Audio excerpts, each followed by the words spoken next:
Live at SMX Convention Center Hall 3. We are now at day 1 of Mobile Legends Bang Bang Field Professional League Season 4 playoffs. And now we have our winner for our match 4.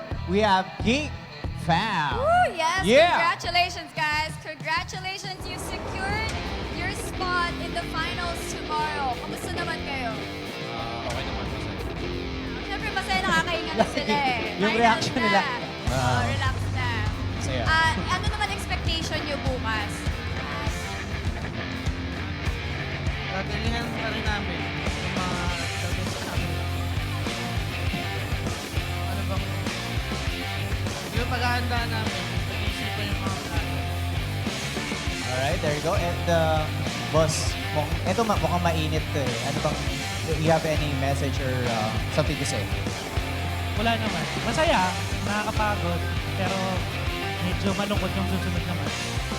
Medyo malungkot. Bakit naman? Ano sa tingin mo mangyayari? Kasi mga kapatid namin yung namin mga Mga kapatid. Alright. So anyway, thank you very much. Congratulations. You were able to survive, o diba? Guys, let's give it up for Geek Fam. Come on! Alright, thank you very much, guys.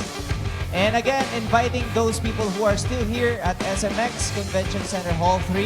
We have our booth for the Realme wherein you can win 5 Realme phones. Okay? Realme 5 phones. Yes, all you just need to do is magbuo lang kayo ng team.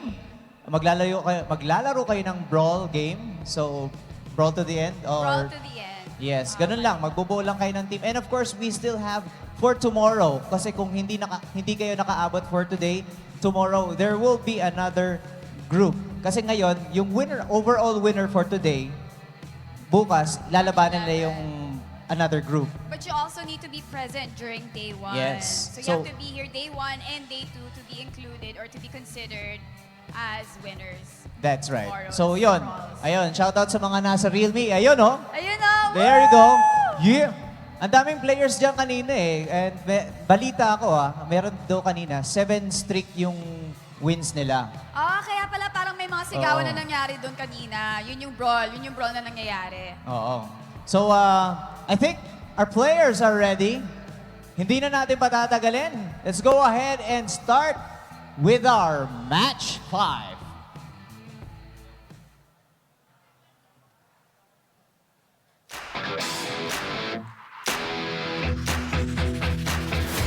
This match is scheduled for a best-of-3 series.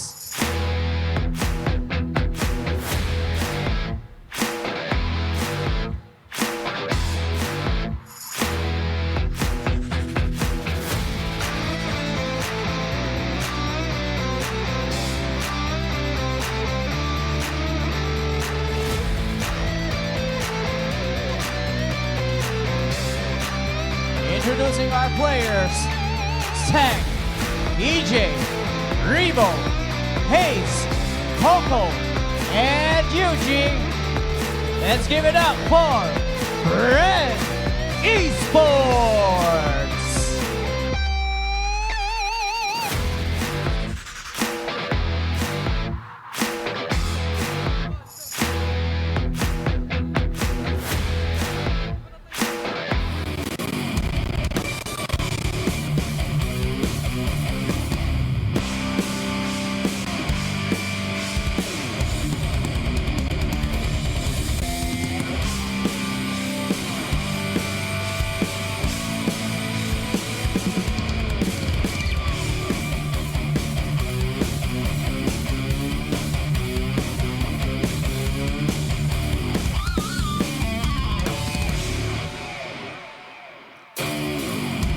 And their opponents, Lian, Saiden, May, Takbet, Chaklu, and Dablu. Give it up for the Execration! Yeah. Alright. There you go. We have Bren versus Execration. Aba, parang nagbago yung representative. Ito talaga yung pinaka-pinunta ko sa Mobile Legends eh. Bro, kamusta? Ay, harap ka ng konti dito. Makita ka sa TV. Ay, ito para sa akin, ito talaga yung pinaka-idolo ko eh. Ano bang feeling na ikaw yung yung titilian ng mga, hindi lang babae, kundi mga lalaki? Anong pakiramdam, pare? Saya.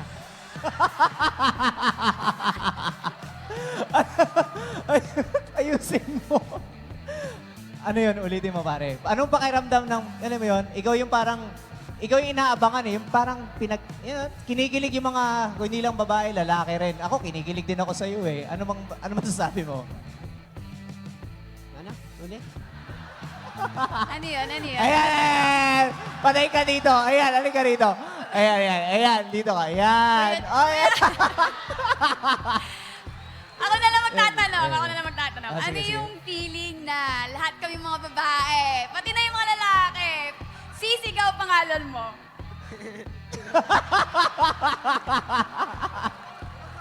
Ano ba, pare? Hindi, anong masasabi mo, pare? O sige, ganun na lang para mas madali. Anong message mo para sa mga supporters mo? Si Zaire yung captain, hindi ako. Ikaw na nga lang. Pare, ikaw anong pakiramdam mo? Dahil, alam mo yon, yung siya yung parang pinagkakatilian ng mga karamihan. Ano bang masasabi mo sa kanila?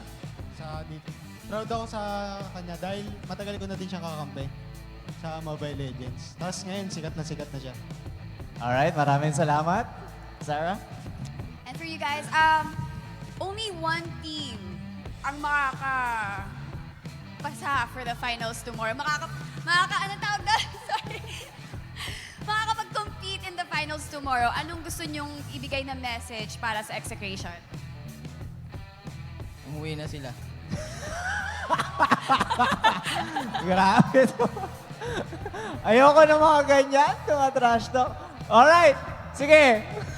Bago pa uminit ang laban natin, mag-handshake muna. Handshake muna tayo before we start our match. You know. Yeah. So, ayan na po ang ating mga players for the next match. We have Bren eSports versus Execration. Sino kaya? Sino kaya sa tingin niyo mananalo? Sa tingin niyo, sino? Sino? Malakas. Sino ang para sa Bren? Sino naman ang para sa Execration? Magkahiwalay. Parang ganon. Siyempre Alright. may Team A, Team B yan. Oo. So, ganun pala yun. Alright. So, again, anyway, invite ko ulit kayo para dun sa mga hindi pa nakakadaan sa booth ng Realme. So, meron tayong Brawl to the End. And you may have a chance to win 5 Realme phones. Kailangan magbuo kayo ng 5-man team. And while Alright. you're at it, also drop by the Smart booth to check out the promos and the cosplayers that are there. And of course, we'd also like to thank Munton for making this event happen and MET Events for organizing this fantastic and exciting event. Yes, syempre. And I'm pretty sure our panel hosts are ready as well as our players. Yes, Laglaga na to. Let us hear what our panel has to say. Let's hear what the insights are. Panels? Welcome back, ladies and gentlemen. It's time for another nail-biting matchup. This time, it's between Execration and Bren eSports. You're watching MPL Season 4. It's playoffs weekend for us here in the Philippines. My name is Leo. My name is Wonder Drift. And I'm Rockhard. It's Old Guard versus Old Guard once more. One of them going home today. Ooh, why'd you put it like that? Why'd you put it like that? I have to, you know? It is true. We all love Execration. We all love Bren. And as our hosts, Sarah Line and Joe Starscream tried to figure out who's for Bren, who's for Execration, it's pretty split down the middle. That was the first time I've ever seen that in a crowd. Like, they're literally split in half. Like, these two here. It's really funny. At the same time, it's not surprising. Over the course of Season 1, Season 2, Season 3, you know what? Specific teams, specific people have been rooting specifically for Bren. Black and yellow, specifically just for Execration. Back then, it was Obs Gaming. And there's just so many hardcore fans for both of these organizations. So today is where they really meet their match. That's why there are a lot of people here right now. Let's talk about what's on the line for both of these teams. Bren eSports, our inaugural Philippine Mobile Legends Professional Leagues champion, back then known as Aether Main. And on the other end, it's Execration, also once known as OBS Gaming Wonderdrift. Let's talk about Bren eSports. What do they have riding on this matchup? Well, so far they got momentum riding in this matchup because if you look at the previous matchups, Execration, I mean, they got demolished by ONIC eSports, and it's not a good sign. But for Bren eSports, I mean, with the way UG is playing, you feel like they're going to explode anytime. I have never seen Bren play like this in the regular season. And now here they come in the playoffs. They're ready to give it a go. And like the 2-0 victory against EVOS, it was really convincing. Like really flawless, especially in game number 2 and 3. Yeah, I feel like because of the performance earlier for Bren, I was actually going to give this Execration altogether, but when we saw Bren really pull out all the stops there against EVOS, I got my faith in Bren got reinvigorated, you know? Wonderdrift mentioned how Execration got utterly destroyed by ONIC PH, and I'm not using any nice words here because it is what it is, ladies and gentlemen. They got swept 2-0 by the other boys in black and yellow, and is this their kryptonite? Do they not like what, you know, these colors bring? Is it like a bull, right? Is it like a bull? They're like mad at red. And Yes. Execration is like, oh no, here's another one. Between these two teams, there's quite the difference in play style. I just gotta say, they've been both around for quite a while. They've both had roster changes, but they've always been evolving, and they've always had a certain identity, and they've never really, you know, how do we say, merged like on a Venn diagram. They've always been different. So let's talk about that right now. Which play style would you prefer going into this best of 3? If you ask me, I would like Bren's play style because what I like about Bren is that they don't just rely on one guy to carry the initiation for them. I mean, they could trust UG. Just look at the members here on Bren eSports. Doc, Rebo, UG, Hayes, Coco, EJ, Tank. They can rely on EJ to initiate. They can rely on Hayes to initiate. They can rely on Doc, Rebo to initiate. So there's a lot of room for them to like explore on different options in terms of engagement against the opposition. Yeah, and that has been their identity ever since, and they just basically reignited what they had in the previous season. Everyone else has been talking here when we were watching. They were like, hey, this looks like the Bren from way back then. And I really like what I'm seeing when I saw them play earlier. Man, all that practice really came into form here. But I gotta say, that's basically contradictory to how Execration likes to play, which revolves a lot around Billy snowballing like crazy.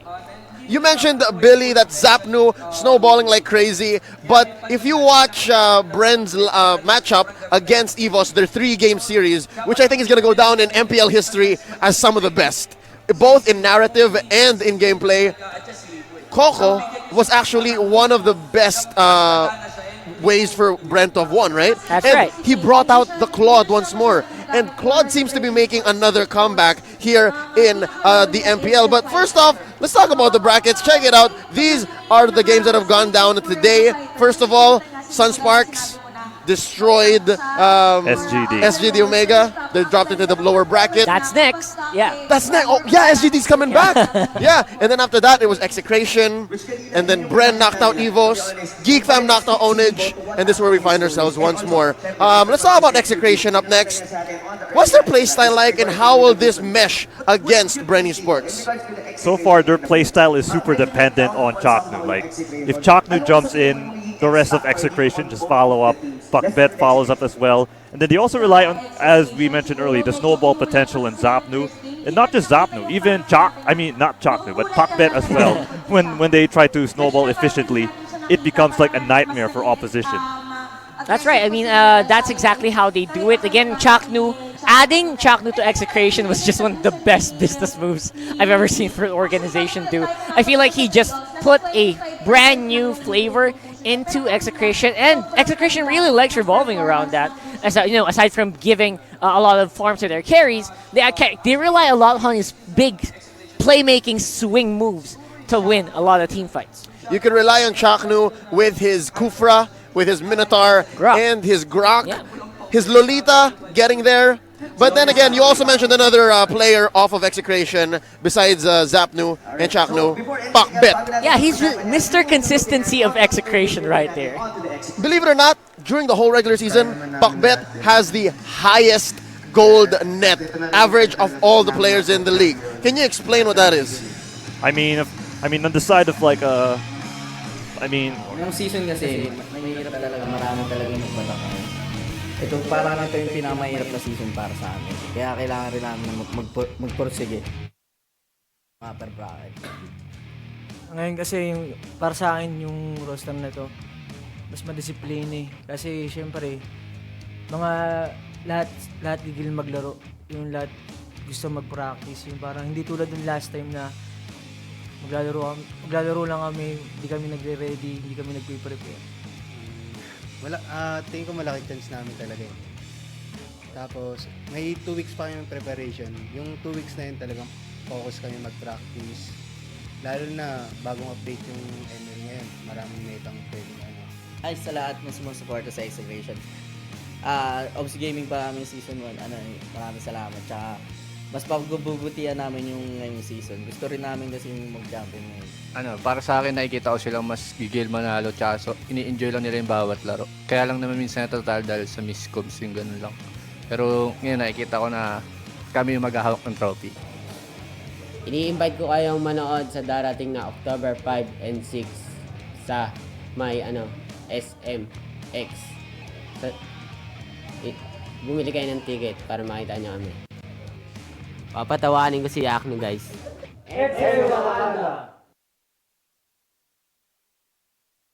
Exo Wakanda. That's what he said. What does that mean? I will ask him later. Yeah, we should. But before we saw that very intimate video about Execration, we were talking about Pakbet's unbelievably high net rate, average across all players in the regular season. Wonderdrift, tell us about it. Well, of course, it's 13,600 plus in terms of like average net worth. I mean, it's courtesy of the fact that he does everything for Execration. Like, you see him lane at some point, and then he switches up. He goes up together with Chaknu. He joins in one of the team fights. He gets some kills early on. After that, he goes to the jungle. He gets some farm. So he does like almost every farming aspect in Mobile Legends, which kind of explains why he has like the highest average net worth in this in MPL Season 4 so far. And like I said before we started this conversation, Mr. Consistency for Execration, even way back then. Season 2, Season 3, he's always been the backbone. He's always been primary damage dealer, especially on the mage role. He just does it so well. A lot better. And he plays so safe, usually. Especially when he gets heroes that he really likes. You know, like a Harif, like a Lunox. Specifically, Kagura sometimes works, but not as much as you go when you get that little white kid on Harif.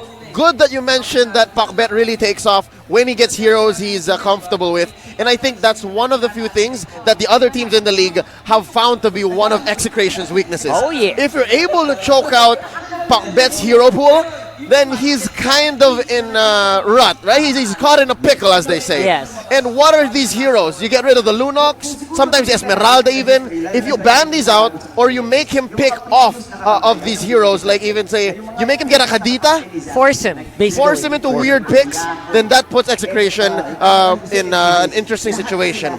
What other ways can these teams demolish or take apart Execration strategies? Well, sometimes they can force Chaknu into, very crunchy plays. Chaknu, I think the only weakness I've seen with this guy is he really likes to pull the trigger on the big engages. I feel like that's his play style. That's always been the way he works.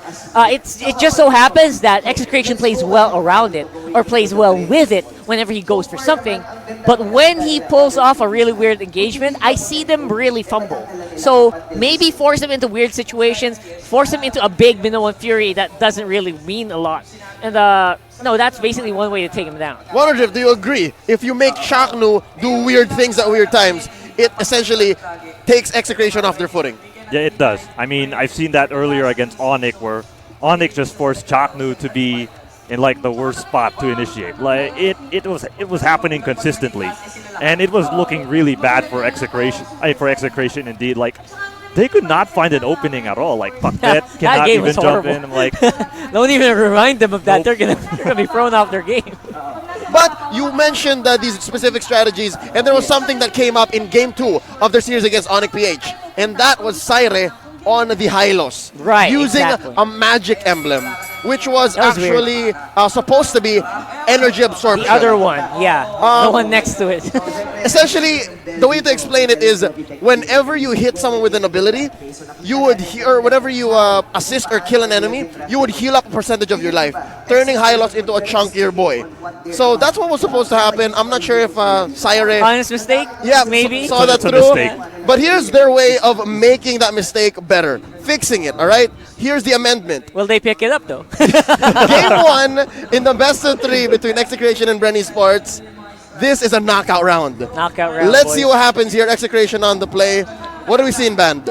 I feel like I'm expecting a huge ban onto Valier. I don't think Execration's ready to deal with it just yet. I'm expecting them to just permaban it all throughout. Right on the docket. And then obviously for Bren, you know what they do. You know what they do. They go into the draft's weaknesses. Obviously it's a major ban for Bren. yep, I expected that export ban on the side of Bren eSports. Like, if it's either Valier or export, it's like your first bans now. Because these are two powerful heroes nowadays. So it was one or the other. It was either the core mage to choke out Pakbet, Yep. or this very dangerous offlane hero in Xborg. I'm surprised Harif didn't get banned out first rotation. I would have done that. You know what? I think Bren might be is second. baiting it out. Yeah, oh. Because if Yuji gets on that Harith, it's over. But that's assuming that Execration doesn't pick it up right away. Would Execration really waste that one pick? They have the single pick. They have to think about what to give Chakno as well and Zap. That's a good point. That's a Right? good point. Yes. So there's a lot that's riding on the line. There it is, Execration. That saves They're Bren the ones who eSports. ban it out. They save Bren. That Wow. saves Bren the resource, right? Yeah, they can ban out someone else. Like I would ban Lunox at this point. I don't know why. I would ban Esmeralda. I feel Esmeralda or Lunox is a good ban out. And they can give away something good to Execration. Expecting a Grok to be picked up for Exec if that happens though. So Grok or Terizla, either way. Either one. Yeah, possibly. Now, of course, I expect them for Brent to like negate Esmeralda and then possibly pick Lunox, because Lunox is actually one of their like signature heroes. It's weird, right? Yeah. There you go. Oh, Goodbye. they banned Makes it. sense. All right, so Pakbet now finds himself in quite a pickle because Esme. obviously Execration's first pick is going to be somewhere between a Grok, Esmeralda. a Terizla, or an Esmeralda. So there's a lot that they need to prioritize, giving Bren so much power with their dual pick. Yep, indeed. So I'm gonna expect Execration to go for Esmeralda, because Yeah, they should, right? it's gonna be awkward if like Pakbet does not get Esmeralda. I mean, if he gets forced into a Kadita or a Kagura, Or it Tusok kind of works, but Yeah. that's not where you want And Execration to be. it's weird to say that the Kadita and the Kagura are compromises. Yes. There you go. There's the Terizla. Oh, man. Terizla or Esmeralda was going to be it. But then again, this opens up Bren so many possibilities. You know what's painful to know when you're right on the pickups? Because you know that Bren also knows that, right? Because it's the obvious picks and bans for Execration. I think Bren has read this already. It's possible they'll probably get to pick up a Cho, though. They might still prioritize a Cho or Esme. Haze on the Cho is amazing, by the way. Oh my god. Especially in the last series. Yes. Oh my gosh. Yeah, I mean, they always like pick Cho as like their first option if it's available for Bren eSports, and then this time they go for the Kufra. Oh, like Kufra. We forgot about that. There you go. That's the Chufra We combo. forgot about that. That's it. That's their frontliners. Yeah, go ahead and pick up the Esmeralda at this point. And interesting enough, Tang is not playing, so the Thams is not as high of a priority. Right. Good point. They can flex it a little bit. Tang is an amazing Thams player, don't get me wrong. But with EJ coming in, that opens up another realm of play for Bren. Instead of Yep. Hayes being forced to go on the on the Kufra rather, able to go on the Cho, maybe a split push Cho. And Hayes just such an amazing player when he gets a hold of that. Grok can carry. I mean, it's not what I expected. That kind of leaves them vulnerable to a last pick on a last ban on the mage again. Yep. Oh man. So Pakbet here must be quite shaky. Oh my god, what am I gonna pick? Yeah. That's what's running through his mind right Oh, now. this is so good. Yep, definitely. Denial. The Gushon On with Yuji. Yeah, on Yuji with the Kufra on your side, nothing can stop you. Yep. Old school UG on the cushion, man. You gotta really admire the what do you call that? You gotta admire Bren for reaching back to a throwback. And here's what's crazy. That's what today feels like. A lot of throwbacks. A lot of throwbacks right now. You've seen Coco Claude. You've seen May on the Leomord. Gushin on the Yuji on the Gushin. It's crazy. Even Hayes on the Cho. Even Cho, I mean, Hayes, it's from Hayes himself. He already said he's so tired of playing this hero. Yeah, but he has to now. But right now, he's being forced to, or maybe that's what their plan is. To go for the repeat champion, he has to. Go back to repeat champions, go back to repeat picks. I don't know. I don't know if that's going to work, but so far, Bren is making a good case for it. Yep. Second phase of banning Wonder Drift, they take out the Great quads. respect. Yeah, they have to respect it because so far, Coco is 4-0 with this hero. So you don't want that to happen because every time Bren gets this Claude, and if he has a really good start, which could possibly happen with this Kufra and Cho, then it could be over for Execration. Surprisingly enough, Coco also plays the Cho for this composition. They can swap it out really nicely. I mean, I think that might happen, but no, Coco definitely is a great FAMS player. That's going to be the case. Leomord here respected by Bren eSports, seeing how it did earlier in the day. And knowing that Execration likes to pick up the Leomord. Yep, so I think it could have been the Leomord, or it could have been, once again, Esmeralda. She's still out there. Where's Hellkurt for Execration at this point? I'm looking for the Hellkurt. Yeah, possibly. It could happen as well. But here they go. They might go It's great for the to go Akai. against a Gushan. It's great against a Cho as well. Yep. So, the Hellkurt, man. Esmeralda left out. But they don't care about the Esme, apparently. This could be a pocket pick here with this Kagura, Kagura. no, I mean, I mentioned Kagura already earlier. But I mean, they might that's make a compromise. they might make it explode. Kind of like what Yuji did with Gushon. Oh, Because good point, good point. Gushon was like bad for Bren eSports during the regular season, but then against Evos, he exploded out of nowhere. Check it out. We could go old school here and see a double mage Bren. So old school. What is double this? mage Bren eSports, or Granger still on the table. I feel like Granger is a great pick. I feel like if they pick it up, don't forget, we still have a Kimmy as well. So Kimmy's good, yeah. Bren has been playing so well around these marksman heroes. I would not be surprised by the Kimmy or the Granger pick. There you They're go. sticking with the Granger. All right. Yeah. Granger, obviously, I have been saying this over and over again in my personal streams, like, please pick up the Granger. You're not abusing that physical penetration, that 8 minutes, 7 minutes, 4-item Granger. It happens a lot, and it can really decimate compositions as long as you play it properly. All right, check it out. 2 arrivals on Execration. Shades, well, half of what Geek Fam did recently. 4-man arrival. The map is theirs. That last one, apparently, obviously, I did not know that was going to work. I was so 50-50 on that, but there was a Valor in there, so. But it did. It did. It worked. Ladies It and worked. gentlemen, there you see the lineups on this Game 1 match between Execration and Bren eSports. Boys, what do you say? Predictions for this one? I'm going for Bren eSports in this matchup. I feel like with their momentum against EVOS and the fact that they play much better now in the playoffs compared to the regular season, I feel like they're prepared to accept the punches against the surprise that Execration could provide. It's a Bren game for me. I feel like they baited Execration on so many of these picks, and they just basically forced specific people to go into specific heroes, and they knew it was going to happen. So it's going to be a Bren game for me. I'm still not counting out Execration. I feel like it's a 70% Bren game, 30% Execration if they really practice something weird. So 4 out of 5 times it's Bren for you. It's going to be Bren. Okay, well, make it unanimous, ladies and gentlemen. We're predicting Bren eSports is going to be taking this, and I think it's not going to be handily. I think Execration is going to make this They're going to last fight back. Definitely. maybe about 13, 14 minutes. That's too specific, but that's what Want I'm to bet thinking. on that? All right, ladies and gentlemen, let's get into the land of Dawn. Execration versus Bren eSports. Here on the side of Execration, they are the blue team. You have May going to be playing as Terizla. Pakbet going to be playing as that Kagura. Chaknu going to be playing as Akai.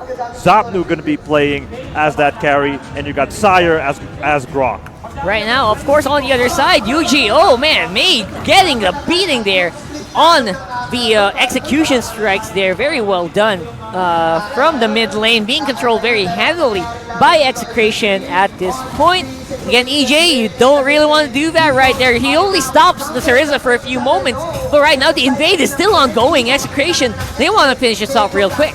Yep, indeed. Right now, Bren are going to jump in. Here comes Coco here, and here comes EJ Go with the bouncing ball. Will it slow down Execration? Hayes low on HP. Will it work wonders here on the side of Execration? But Doc Rebo, EJ's being scene zoned earlier.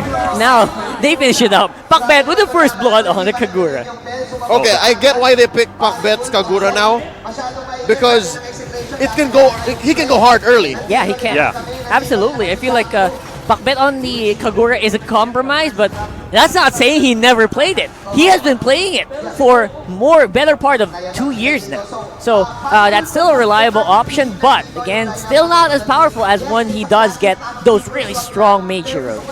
Yeah, indeed, of course. I mean, it's really a good experimentation for Execration to explore on some heroes that they would want to implement in this sort of meta. I mean, it's a way better option for Pakbet to play Kagura more than Gushon, because that's right. Pakbet playing Gushon is really, really awkward.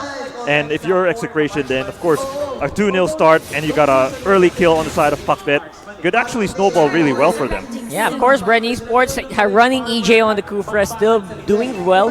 Hayes on his signature Cho. UG playing well on the Gushon, and Coco kind of suffering on the Kufra though. So Doc Rebo, it's going to be up to you. Can you bring it home for Bren? We're going to have to find out. Yep, indeed. And of course, it's interesting because, you know, Doc Rebo's transition to being like... Was that Retribution? I think it was a It was Retribution. Yeah, it was Interesting. Retribution, yeah. All right, so Coco suffering a lot of damage on the bottom lane. Of course, Collar in front to keep him alive. Top lane, that's a different story, though. That's Rizla going down right away. Yep, indeed. It's a really good response by Bren eSports, going for that 4v1. However, they might lose this mid tower here, but that's a nice block there by Sire, just to make sure that Hayes and Yuji do not go for the defensive stance. Yeah, I like the technical blocks there for the Guardian's barrier.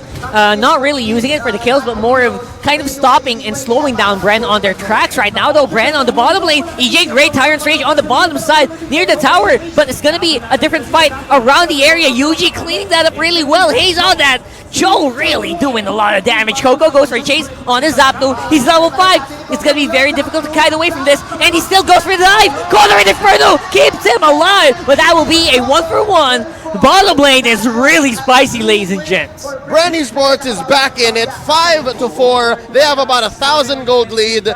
I really like what Coco did there. I think it's important to actually dive and even sacrifice yourself to take out Zapnu. Yep, it is, because you want to shut down Zapnu in this game. Look at that. Oh, look at this. Here comes your right. Hello! Oh, look at that. Wave the Dragon Jitkundo onto May. And you got the penalty zone there on the side of Execration. They were able to get a kill, but May is super low in HP. Are you serious right here now? Here comes Pakbet, says, here's the surprise. I don't think you're prepared for this. May, oh my gosh, the Terizla, so fearless. He started that fight with 10% HP, and he is still walking. That's Body of Smith onto that Terizla, right? Absolutely. Very, very useful. I love how Saira here has just been so dominant. He's just chasing people and starting up fights with the wild charge. Power of nature. Everyone on the side of Bren is afraid. Here's Chaknu with the Hurricane Dance onto Yuji. Yuji's going to go down here. Zapnu getting the kill, and that is going to make it swing all the way back to Execration. 7-5 currently with just about 200 and change. Hayes, run away, my boy, and he is not going to survive. There's a wild charge. No way. Oh, man. That guy is a choke god. All right, no doubt about it. Top lane, no May. He is cleaning up house on that Rizla. Takes down Doc Rebo on the Granger. Cleans up by EJ, but looking real good here so far for Execration still. Makes sense for Hayes to have survived that. He has tenacity.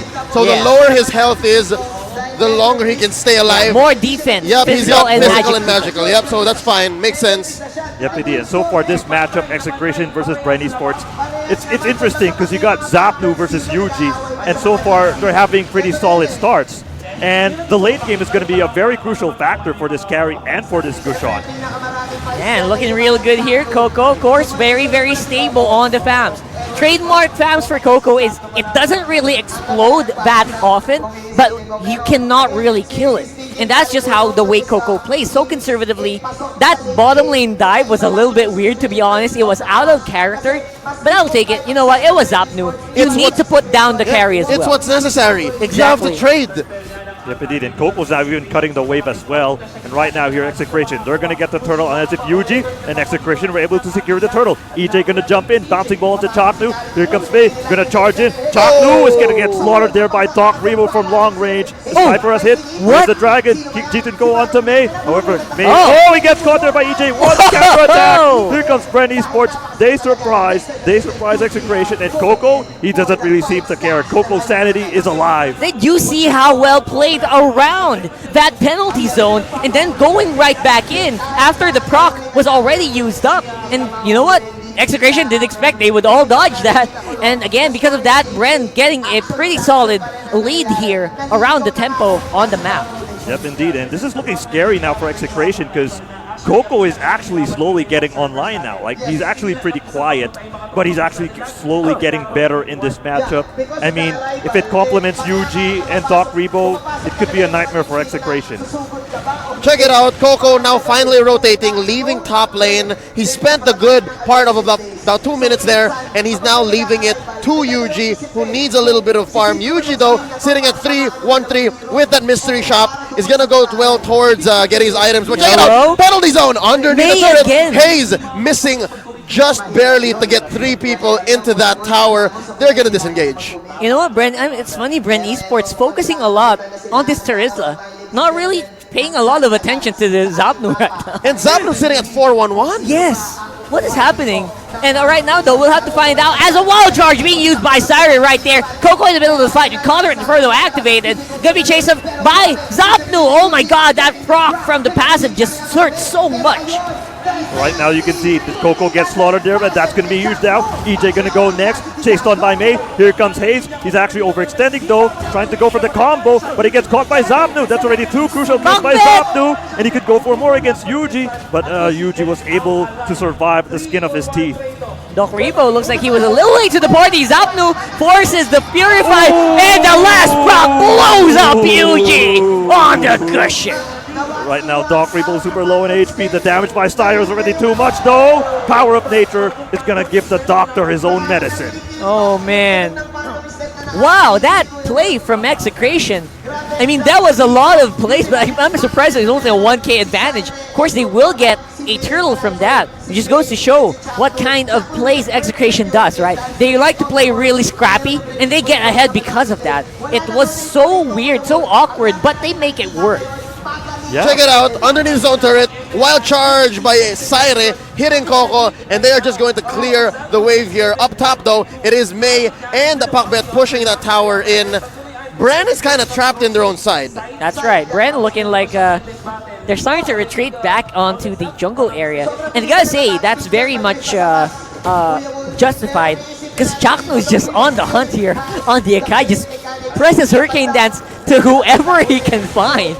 And it's forcing Bren eSports to play just so conservatively. Yep, indeed. I mean, his Hurricane Dances have been so crucial. Like, Execration were able to get these early kills with the Zapnu because of it. Like, zoning out Yuji was such an important force because that allowed Zapnu to get these kills. And it's really helping him a lot. Like, the early game transition all the way to the 9th minute is actually snowballing really good for Execration here. Yeah, and Execration, you know what? They're not really afraid of the Kufra at this point. Like, no one is afraid of the Kufra at this point. This is the wrong usage of a Kufra, in my opinion, for Bren. However, of course, Yuji and the rest of the squad goes in and dives in, gets May very, very low. Penalty zone doesn't hit anyone, but the lifesteal is just enough for May to stay alive for a few more seconds. Can he get something from this? I don't think so. Yep, indeed. And but of course, you actually overextended a lot there for Bren. You overcommitted most of your spells, which allows Zapnu here to push here in this bottom lane. So yeah, oh, look at this arrival being caught there onto EJ. I don't think that's a good spot there on the side of Bren eSports. That was a wrongly timed arrival. He came in just as everyone from Execration was right there and destroyed him alongside his own turret. Yeah, man. Right now, Bren, they're being so reactive, if you'll notice. Just around the map, wherever there's a fight, they'll just rotate to that. They're not really making any big proactive plays, and that's becoming a big danger for the red side squad. Execration, they will have full control, and they will know that Bren is coming here. Yep, indeed. Right now, the Lord is being sighted upon. Now, of course, normally we see like Tamus being able to split push, But in this game, so far his split pushing potential has been limited. We've seen him cut the waves, but right now it's looking like it's not going to be a sort of factor here on the side of Bren eSports. Now can they get this Lord? And let's see if EJ and the rest of the crew could pursue it. And so far, not yet. That's a pretty smart reset right there. You know what? You are ahead. No need to make any big risk. And Execration, they're just going to slowly whittle down on there while everyone else on the team zones for the red. All right, look, here we go now. Hayes with that immortality. Can it produce wonders though? Will it be clutch? But you get EJ going to get caught by Puck Bet. However, the sights have been changed as Coco and Yuji are going to be the next targets here on the side of Execration, but instead they back off. Oh, that was the second time that Zapnu tried to take the Lord, and the second time that they got denied. So maybe third time to charm. They do disengage, and it looks like it's Bren now waiting for their chance to strike back. Yeah, I feel like Bren just wants to just prolong this as much as possible so they can get Doc Rebo in a good position. May 1v1 with Coco. That's a 50-50 for me.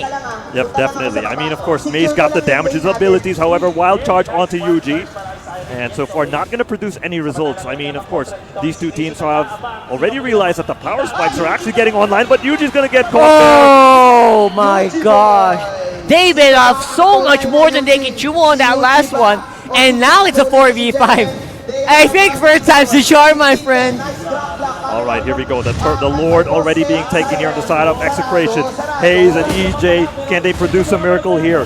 Hayes, can he let this immortality work out? He's thinking about the Shunpo. Oh, Doc Rebo, the sniper does not work out. Remember, can he get caught by Chocnu? No! Hurricane Dance. Okay, that was a nice try, but again, paid a lot for a small attempt at a steal. So I feel like Bren, now they're just on survival mode. What do we do, Coco? You are in for a bad time. We gotta make a run for it, man.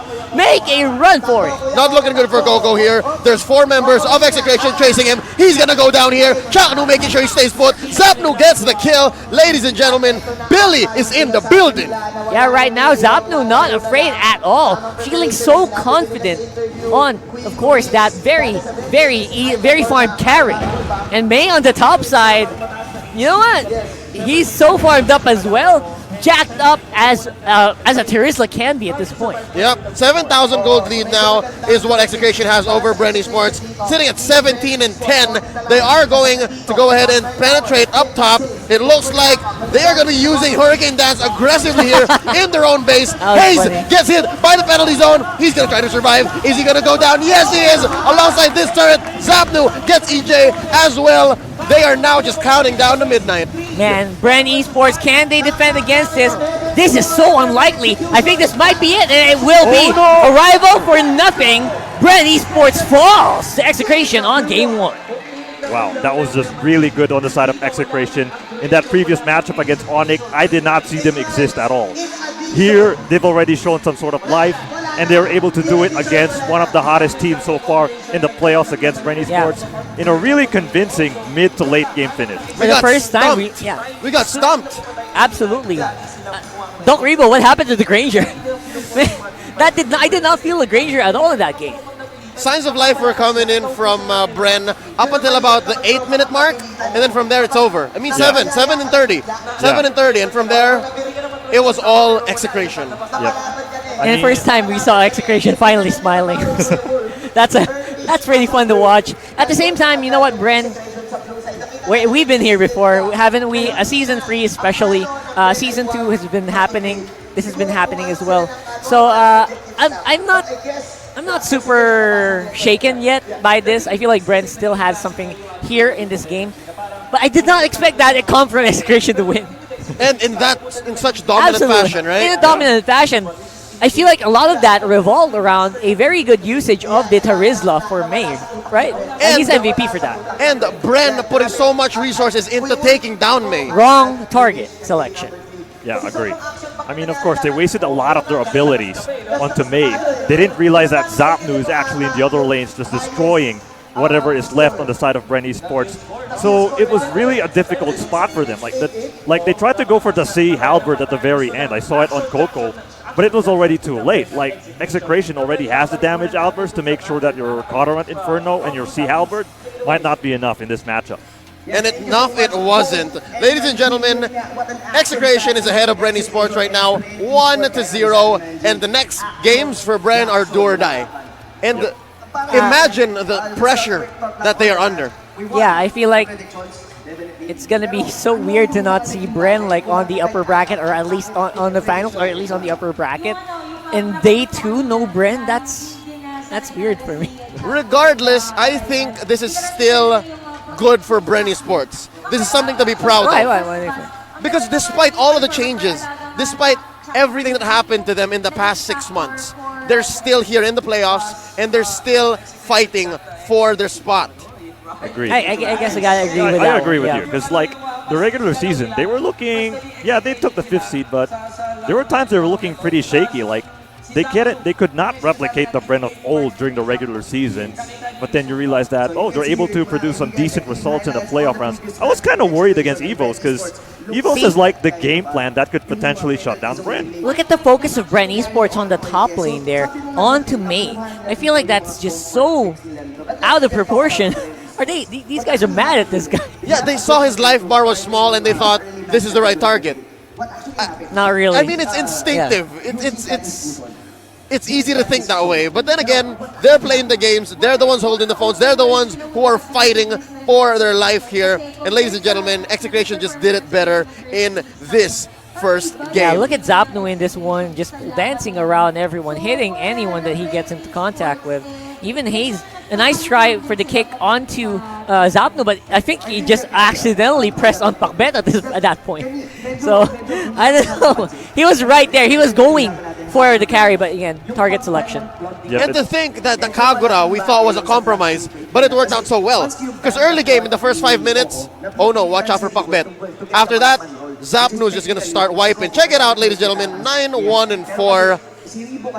This right here is what a carry should look like. Exactly. Yep. Look at that. Complete items. Complete items that not even late game. That wasn't late game at all, right, for me. So a 9-1-4 is very justified, but I feel like, yeah, still May. May is my MVP in this one. I'm a bit confused with the panel here, but that's fine. Again, he played really well around that as well, and surviving that long against a team like Bren eSports is no small feat, considering that team had a Gushin and also had a Cho. The key here, I think, is the Corrosion Scythe. I think him building the Corrosion Scythe gives carry a little bit more of space, right? Whenever you hit someone when you're wearing Corrosion Scythe, they get slowed down, right? So anyone trying to make the approach alongside the Phantom Step will just you're not going anywhere. Yeah, and if you make a wrong attempt, if you get positioned in a bad place where you can't walk away from it, and you get slowed down, there's no escaping anymore. Yeah. So the carry's gonna have her way. Yeah, without a doubt. I mean, this is like the first game where Execration, in my opinion, just won without just focusing on Chaknu, just going for explosive plays. Like this time it was actually May doing the explosive plays here that actually creates space for the likes of Zapnu and Pakbet to jump in. I really like it. It introduces something here that Execration, we're not like Chaknu. Okay, Chaknu, you jump in, we follow up. No, we got some other factors as well. And yeah, this could be the name of the game for this series. Actually, to be honest, Chaknu, I really didn't feel him too much here. Sure, he got some good hurricane dances, but it was very mute. It was very subtle. Yeah, I mean, some of them were really crucial, like a big hurricane dance on the UG. Catching the Gushin basically just destroys him and immediately. Yes, Doc Rebo, especially on the last one, on the attempted Lord steal. Yep. You know what? That was so crucial as well. Maybe if Bren got out of that with 4 people, that would have been a completely different story. Maybe they could have played around on the map. Maybe they could have contested some objectives, but making it a free V5 basically allowed a free push into the base. Yep, here we go, ladies and gentlemen. It's game 2. Here we will see if Bren eSports can still keep themselves in the playoffs, or will Execration knock out Bren eSports and finally get Billy and Pakbet closer to their trophy. Yeah, I mean, if that happens, it's going to be a really cool story, isn't it? Everyone from the original OBS Gaming squad would have their trophy. And that's something a lot of players have actually been looking forward to as well. Get it full circle, right? Full circle from Season 1. I am actually surprised with Execration's first ban, like going on the Grok. I was expecting they're going for the traditional picks like X-Borg or Valir, but But it Yeah, just- what happened to that, right? Yeah, I mean, okay, you go for the Grok. Okay, we'll see how this is gonna pan out for Execration. Well, Xborg and Valier were banned out. Yeah, look at that Terizla, by the way. The Terizla ban, it's just beautiful to watch here. Respect, finally, for Execration getting what they deserve. Yep, so check it out. Execration here trying to make a big decision because this ban will dictate what Bren eSports gets for their first pick. Yeah. And will we finally see Execration let go of the Valier? Not so strong. Not just such a smart play, to be honest, because you're going to be giving away as well a Grok, a giveaway the option for them to get a show early on. I'm not sure if they're super scared of the show at this point because of how the way they handled that last game, but it's still a threat. Kufra banned out, so will Bren finally give Yuji the Valier? Yeah, I think they might. will. They will. have They to. definitely would. I feel like combo that with a possibility of a Minotaur being picked up by EJ, which is one of the heroes he's really, really good at. Yeah. I mean, the Kufra, it really didn't feel it at all. But if he goes on Minotaur, that's a completely different story. Yeah, here we go. It looks like Execration wants to fight fire with fire alongside some Kung Fu Boy. I think that's what shows the actual subtitle is Kung Fu Boy. Right? So check it out. Xborg and Cho picked up by Execration. I'm so excited to see this Valier though. Yep, indeed. I mean, my worry for Bren eSports is that I guess their complementary pieces for the Valier might not be there because Akai and Valier could be a pretty awkward spot. Like, it could only work if Akai was able to put, like, targets through the wall, Yeah. and maybe it could be a complementary piece for the Valier. But, of course, you need good positioning for that to happen for Bren eSports. I think Bren should have picked up the Grok first before the Yes, Akai. there Because it's you a go. push and a pull. I don't It's a know, push and a man. pull. It feels awkward, so this game is going to be all about positioning and all about whether you're pushing or pulling at this point. Everything's going to be a push. All right, So, look at the crowd. They're split in half. Bren lang malakas. Exe pa rin. I love this crowd. This crowd is so hype. And this is not even the grand finals. We're in the knockout round, and I feel the energy. I love yeah, it. absolutely. And I feel like this game is basically everything that Oh, look at that. Hello, Lunox. Execration finally got something that they actually want. Yep, Pakbet finally has a hero. That is not a compromise for us. Absolutely. So, all right, finally, we are pretty much even Stevens on the draft. Earlier, I felt like Bren won that. I guess they executed so poorly, and it didn't even matter. Can someone explain this to me? The diggy, I feel like. The diggy is just something that's something that can deny a Valier push and an Akai lockdown. So that's something that, in case Execration pulls it off, it will destroy Bren's plan. So again, the ban on the diggy is kind of justified. It's a respect ban as well because Syre, he likes to play this diggy a lot. And Execration has actually a very, very high win rate with the diggy. And Esmeralda. Estes. What This is is surprising. this? This is surprising. Can someone explain this to me? I'm confused. Actually, I don't know. I don't know as well. It 'cause doesn't work for Bren's lineup at all. I agree. I never see Brent play Estes, but maybe they think that Estes and Valier could be like an alternative for Lilia and Estes. I would be a pick thing. Rafaela at this point for Bren. I don't care. Yeah, check it out. Yes. Got a little bit of crazies in the crowd right now. And people love themselves some Mobile Legends. Oh man, Mobile Legends fans here. By the way, if you guys don't know, this place got sold out in like day 2 of ticket selling, so that was sad. But at the same time, you know what? Goes to show how big Mobile Legends is here, and the fans here are just, they don't care shelling out tickets. I mean, Mobile Legends MPL used to be a free event. Now it's paid. It's still full. They still want it. Yeah. They still want it bad. People online are still looking for tickets. Ladies and gentlemen, in the last round of picks, Execration gets their Claude and Rafaela. They heard Okay, you. the wrong team got Rafaela though. I was thinking it was for Bren. So what the hell? All right, so I would say not so solid for Bren. I don't like the picks of Bren here. Yeah, they closed out with a carry for Doc Ribo and Yuji's. I don't like this. Yuji's Gushan. So that means this is a support Valir. Support Valier, yes. Support Valier. Okay. Okay, Bren. I don't know how to feel about this. I don't like it. I mean, I personally don't know how to feel about both Bren and Execration's lineup. Okay. Because the thing about Execration is if they put Chaknu on Xborg, the results don't really pan out well. Yeah. Yep. Based on historically. history, right? Yeah. Yes. Otherwise, it can work. It's just these are not the picks I really want to see. The picks look great, but they don't have really that much synergy, especially the Valir and the Akai. So, I don't know. I feel like one small mistake, Bren could collapse from this one. Is this really the game to pull off a comp like this?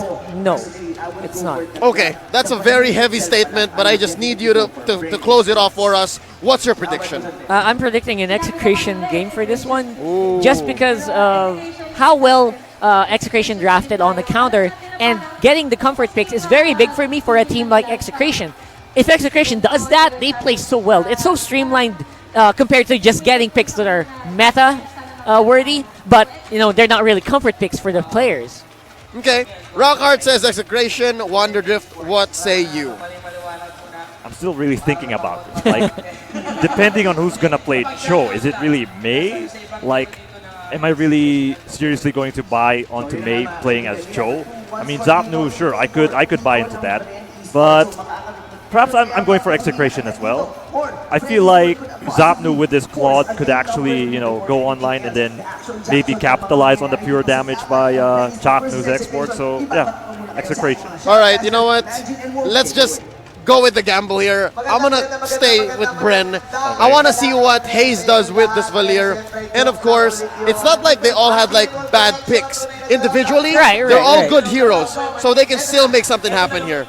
Ladies and gentlemen, we're about to go into the Land of Dawn for Game 2. It's do or die for Bren Esports. And Execration, they drafted kind of weird.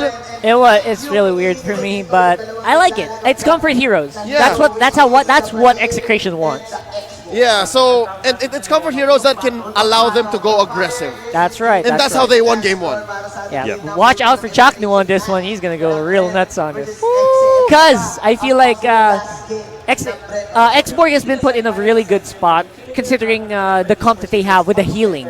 So if you add healing to Xborg, he's just really massive.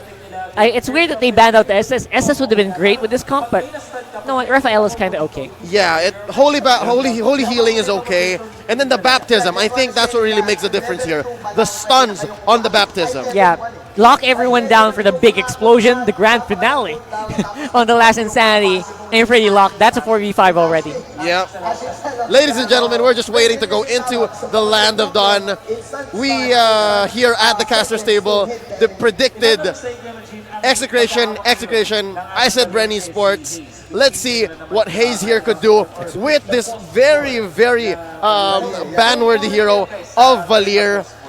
I didn't see the talent. Did you guys see what battle spells they chose? I really didn't. I was just so flabbergasted with what we saw on the picks there. But I would say that it's kind of okay for the comp itself. Again, I didn't say the comp was super bad. I said the heroes were okay. It's just that they don't really synergize as well. Did we see a rival get picked up? Did anyone pick a rival? I wasn't also able to notice it.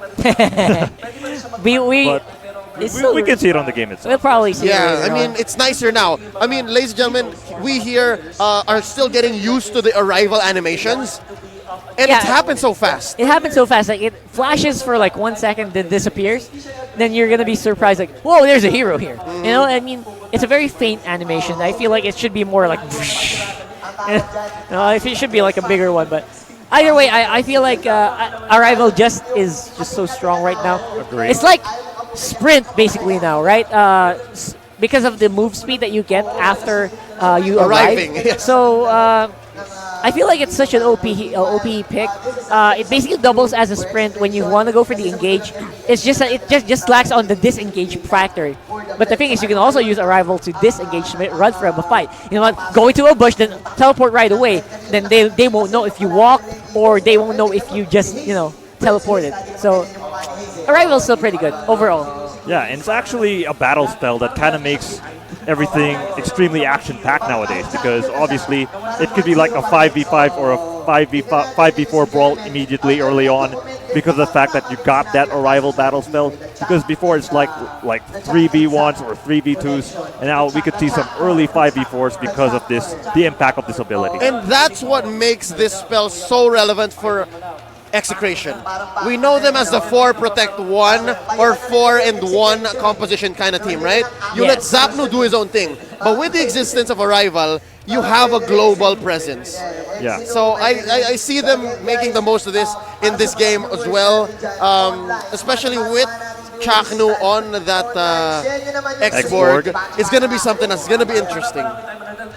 Yeah, X-Borg is a bit more of a difficult hero to master. That's the reason. That's what I'm thinking. Maybe Chakno didn't really get much practice on the hero back in the regular season, but I'm willing to give it a shot for this guy. And but the thing that I don't want for the X-Borg is running it as a tank. I feel like X-Borg just does a lot better as a pure damage fighter, and play it right away with the Bloodlust Axe, then go for like something really strong with the penetration, either Blade of Despair or the Hunter Strike. Which, again, pro players are reluctant to do that, but you know what, their call. I just feel like it does a lot of damage for all the skills that it does.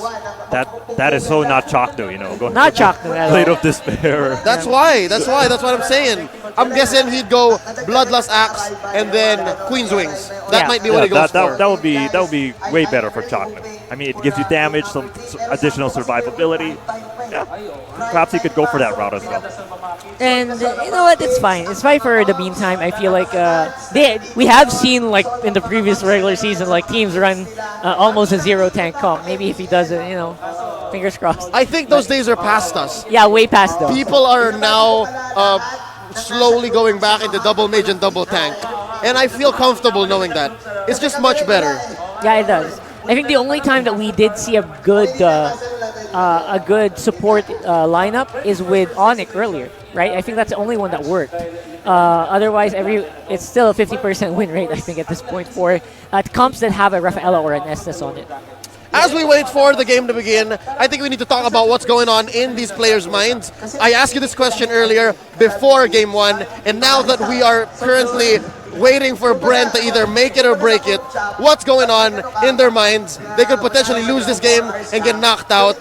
Wonderdrift, what's in Bren's minds? I mean, they could feel a little bit of pressure, but I don't feel like it's going to overwhelm them. I mean, they're already the veterans here in MPL Season 4. I mean, they've shown that against EVOS PH, where even though EVOS has like the mind games advantage because of like the coach factor, and add the fact that EVOS were able to like win a game against Bren, even though Bren was actually supposed to win that matchup based on the draft, and even based on like Coco's split pushing, which should not happen at all. But they were able to show in games number 2 and 3 that we can return. You know, we can return. Don't underestimate us. Given a little bit of pressure, let's see how Bren performs. This is game 2, and down goes Macbeth. Coco gets the kill. Yuji looking really low. Chakno gets it out with the flames. Ladies and gentlemen, this game is off to the races. What a horrible start for Bren Esports right there.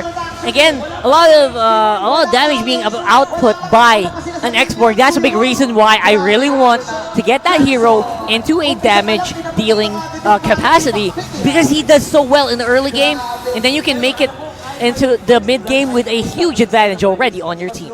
Yep, indeed. And so far, this X-Borg has already shown its impact, but then you gotta take into consideration Execration's lineup. They're solely dependent on individual lockdowns on this Rafaela and on this Cho as well. So there's not a lot of AoE, and Bren could just capitalize on this. Yeah, Crab being output and being prioritized very heavily by Execration. Very smart though. And then again, Bren just left to just react and react and react.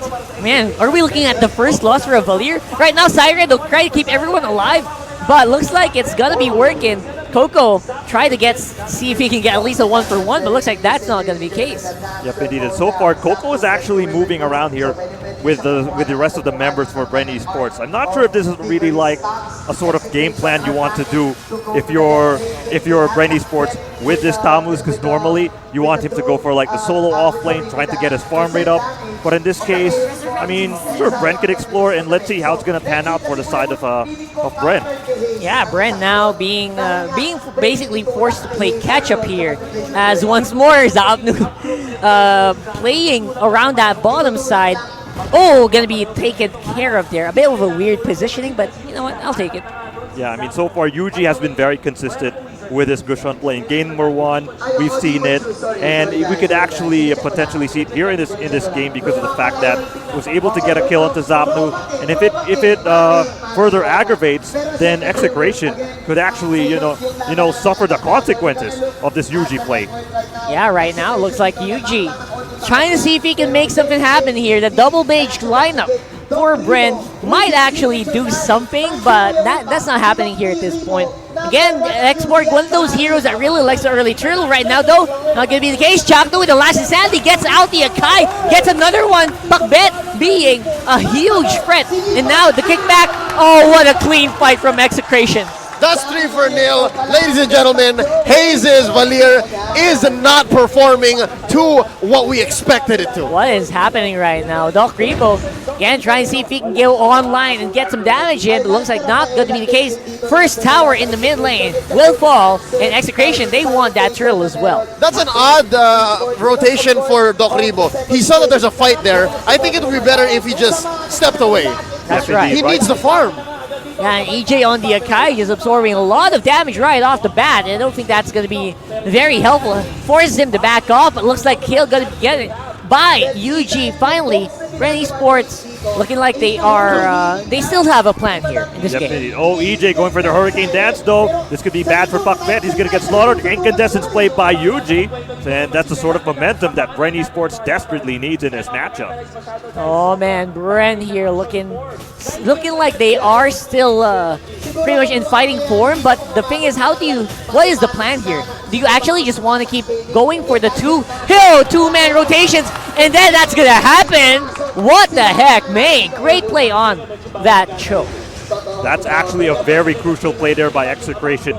You have to shut down Yuji, and then you have to utilize this Cho, because Cho is like the only member that could potentially slow down this Gushon in this matchup. And if you further aggravate the matchup against Bren eSports, you're in a good spot if you're Execration.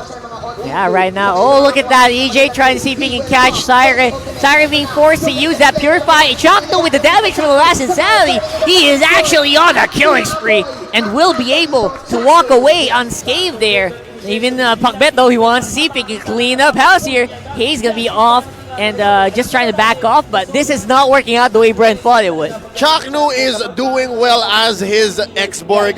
He has seen a lot of improvement since the regular season, and Rockhart, here it is. It's the damage dealing Finally. X-Borg. You watch it. Look at this. Look at the items he's building. Going for the Bloodless Axe. Already, Yeah. and there it is. There you go. That's my boy Chaknu right there. That is what you want to see.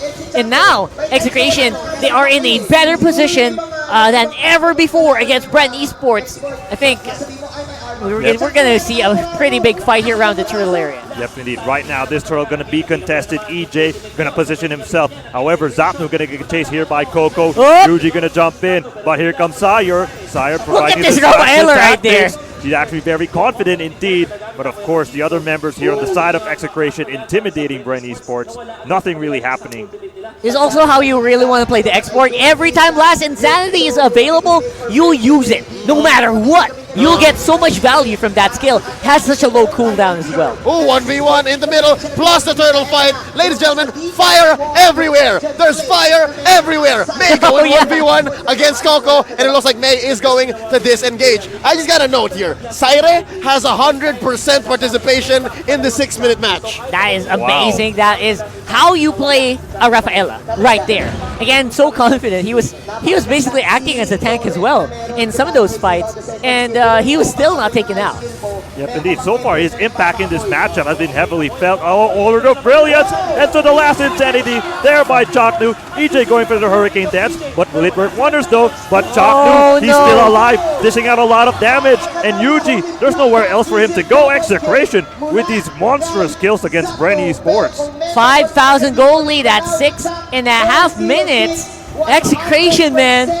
This comp is weird, but I like it. It's working. It's really working out well, and take note, it's unusual to see Chaknu getting 4 kills and 0 deaths in this matchup, because normally his assist counts would snowball really good, but in this case, it's actually his kills. Finally, Chaknu making the X-Borg work. And not just because of that. Again, Rafaela is that missing piece, right? For Chaknu's export. He's such a risky player. He has to go in, but the Rafaela keeps him alive long enough for the last Insanity to actually make a difference. And what's awesome, right? You have Holy Baptism to pin people down for the last Insanity, and when X-Borg rolls out, and when he loses Fairag armor, you got Holy Healing. It's perfect. Syra and Chakno talk this through, and now they're reaping the benefits. Beautifully done. Again, we are not out of the woods just yet, though. Bren Esports, they will probably need to just really make a strong play against Chakno himself. It's time to stop ignoring the X-Borg, try to hunt it down right away, because it is going out of their hands very, very quickly. Yep, indeed. You have to take into consideration, sure, Chaknu is a threat, but then May is actually slowly showing signs that he is also a potential threat because of the fact that he's clearing the other waves, and things are looking really good for Execration. They get the turtle, and they're getting the objectives in this matchup. Wow, right now Execration starting to look like they're poised to clean this out. Hazy's not really mattering that much on the Valir, isn't he? Yep, here you go, EJ. Let's see how he's going to pan out here. But of course, Chaknu's presence is just going to intimidate them. Hayes gets a kill. Cyrus out. Oh, Pacman's going to get slaughtered. Yuji going to go for the finishing touches, though. Chaknu with the last Insanity. There's no follow-up. I mean, that's a good surprise there by Bren Esports to get two crucial members on the side of Execration. Man, right now looking like Brent's still able to walk out their base. You know, that's something that they got going for them. But I don't think that's going to be the case for long. Picking out Cyrus pretty solid. Oh, look at the damage from May there on the Cho. They just literally drove by. That's funny to watch. Yeah, it's not over until it's over. Absolutely. And even if Bren is down 6,000 gold in under 10 minutes, there's still some signs of life. Check it out. Doc Ribo has not died a single time. And as soon as he got that endless battle, he's been on the up and up. So there's still a chance. Carry turns games around. Yeah, Carry is going to be the saving grace here. Doc Ribo, can you actually pull this off? And Bren Esports, they will have to answer right now because Hayes, oh man, so underperforming right now on the Valir. Oh, last Insanity popped out though. Can Bren Esports run away? Chaknu, however, he does not have the Ferragi armor, and EJ's going to capitalize on that with that Hurricane Dance. Doc Rebo's going to get Zapnu! This time with the Blazing Duet. However, his HP is really going to go down, but Zapnu escapes with ease. Pacman, can he still dish out a lot of damage? He's going to get caught there, but here comes May from behind. But will it work wonders though? Oh! Brilliant! Caught by the Brilliant! Onto Hayes. Nice play there. The timing here by Pacman and the rest of the members of Execration are doing wonders. However, it might not work though, as Pacman's going to get slaughtered by EJ, but then Sire with his ultimate to slow things down. Can EJ position himself together with Doc Rebo, and so far both teams have decided May to split back pushing off. on the top. Oh my god. Seriously. Okay, they got it. Sword Spike going in. Will Yuji do something here? I don't think so. Just happy to clear up that wave. It was really fun in that mid-fight where Pacman basically used Dark Enemy just to dodge the Sword Spike. It was really fun engagement right there. Again, Yuji here is not hurting as bad. Exactly. Yuji can still fight and still hurt you as the Gushan, so they should not underestimate him. Zapnu here just taking this buff for himself, getting a few stacks on the Master of Thievery. EJ taking a lot of damage. Hurricane Dance defensively. Chaknu burning him out. He is going to disengage here, and he is going to survive. Oh, look at this. Zapnu going to run away, but Coco already popping out that Corant Inferno. But there comes Chaknu with the last Insanity. Can he do some wonders though? They get the kill onto Doc Rebo. That's going to be big for the side of Execration. Here comes Zapnu jumping in, chasing onto Coco. Can Coco run away? Remember, he doesn't have the Corant Inferno. He doesn't have it, but so far he's still in front. But EJ's going to jump in. What was that? What was that? That was a martyr's call. Oh man, jeez, are you serious? Yep, there was no one available to follow up anyway. Hey, you know what time it is? What? It's Lord O'Clock. Check it out. Execration gonna be taking this for free at 11 minutes and 40 seconds. This is theirs. There's nothing Bren can do. Oh man, that gold lead is steady on 7,000, but this game is going on longer. And I think Bren has a solid late game insurance policy, but so does Execration on that Claude. Yep, indeed. And so far, Execration with this Lord, and certainly Bren Esports, they do not want to see that knocking in front of their doors. Execration has really gotten really good items so far, especially with this Claude, with this Athena shield, and this Corrosion side. So, of course, You got the damage and the survivability combined here. I don't know, man. I feel like Bren is hurting a lot more than they should. There were some plays that Bren might have actually just gotten out, maybe just with just one death, but they're overextending in a majority of the team fights here, and I really don't like what I'm seeing here. However, Execration, again, they're not really as fast-paced as I thought they would be. They're a little slower this time around, so that's an opening that Bren could work with. But they're still in a dominant position. They are still pretty and much. And as you saw the items, Rockhart, I'm sorry, Chakno built a Bloodlust Axe and then built Go an for Athena's tank. Shield. Yeah. It's still a tank. Still a tank. I'm not surprised at all. Oh, look at that. Blazing the Wet popped out. Doc Rebo, he's going to get taken out, but of course he still survives. But the Lord is actually knocking through it. But May is going for the cheese play. Gets on this tier 3 turret in the bottom lane. But here comes Execration. Can they finish it? The Lord is going to attack through the crystal. Execration has broken the curse. They've eliminated Bren eSports. Wonder Drift, I think it's too soon to say that they broke the curse, but they knocked out possibly a potential repeat champion. Yeah. Congratulations to Syre and the gang. Execration still in the running for MPL Season 4 champions. Absolutely. I mean, I gotta say I was not expecting that much of a tempo play from Execration.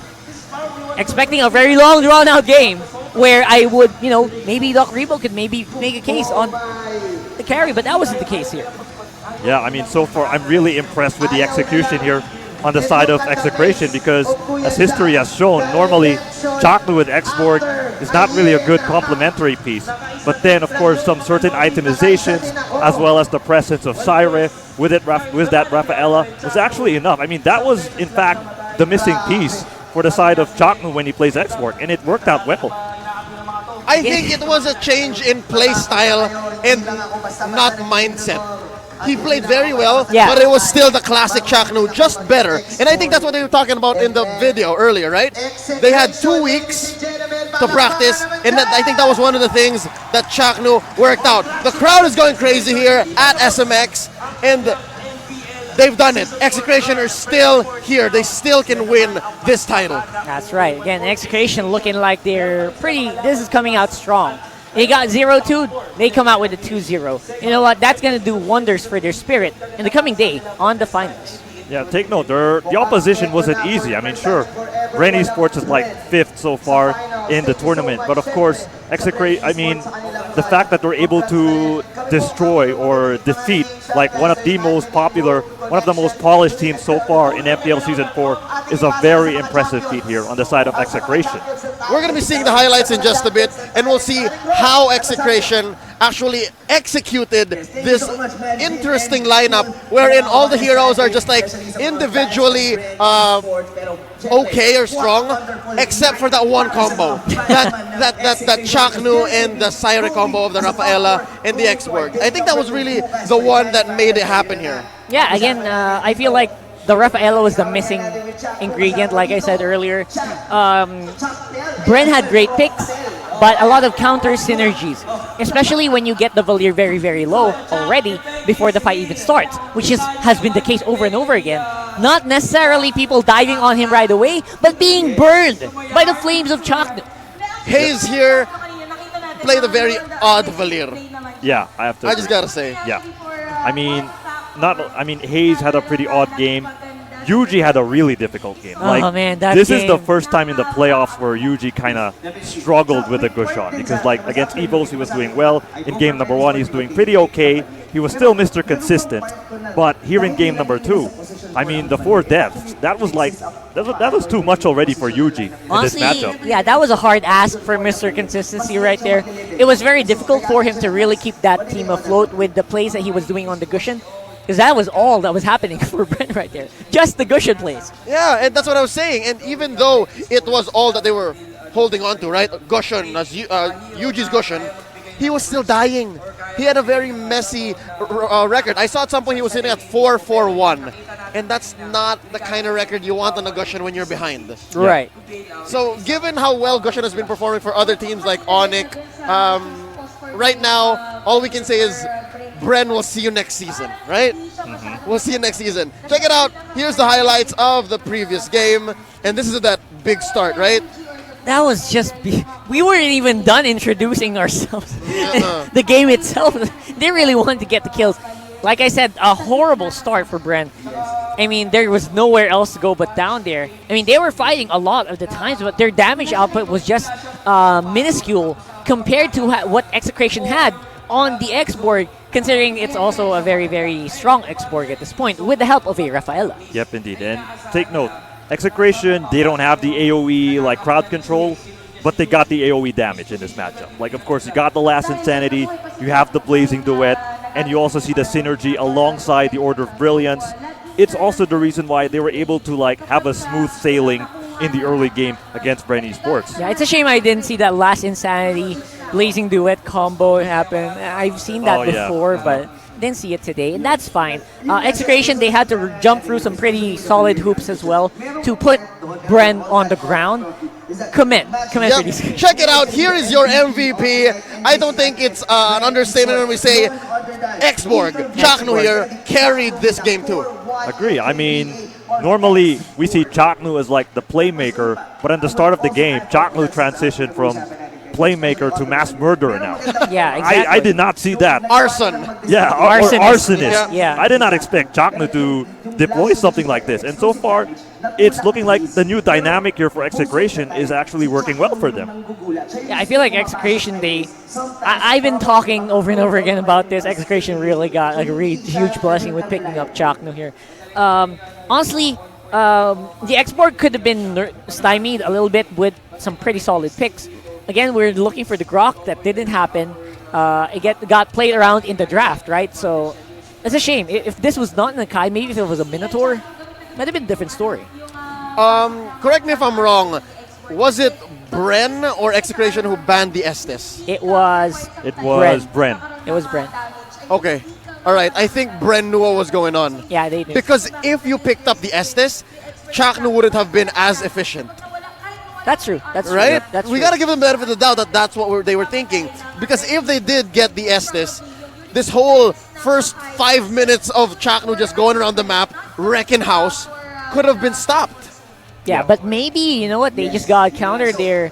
They focus a little bit too much on the countering. They forgot about their own lineup. That kind of happens sometimes with some teams. They focus so much on the counter pick, they forgot, you know what, we have to make a pretty good comp ourselves. Yeah, I mean, I also felt that way because when Bren picked Akai, I felt like, is this Bren really denying on Chaknu's heroes because there's no Grok? It was already banned.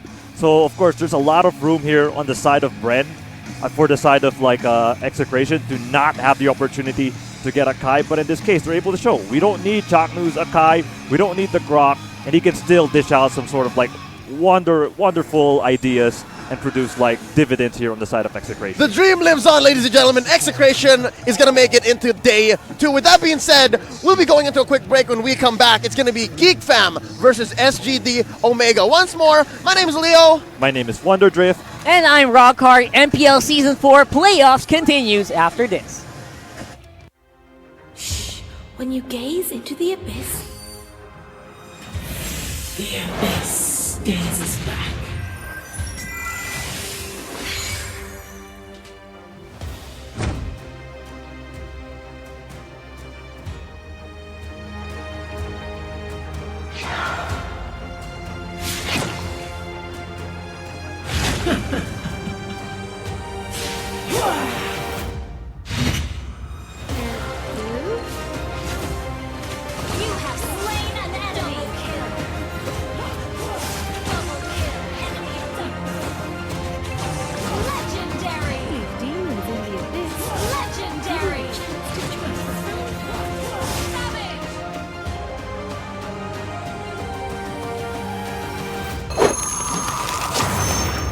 Download for free Mobile Legends Bang Bang. Godlike!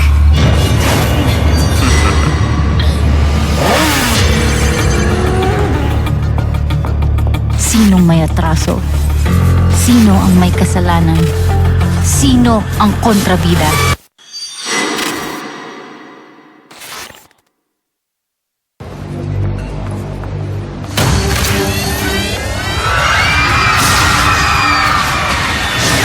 Are you game to be great? Now you can! with the new Smart Giga Games 99.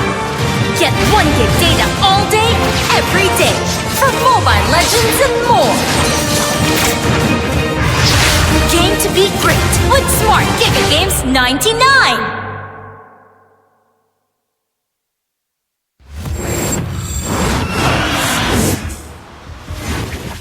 All shall succumb to my power. Let's see. What's beneath these bandages? There is no difference.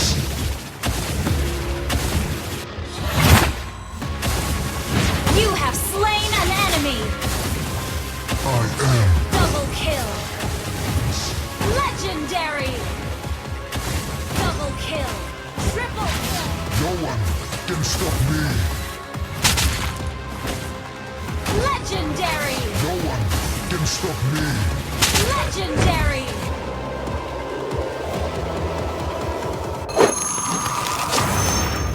Download for free Mobile Legends Bang Bang.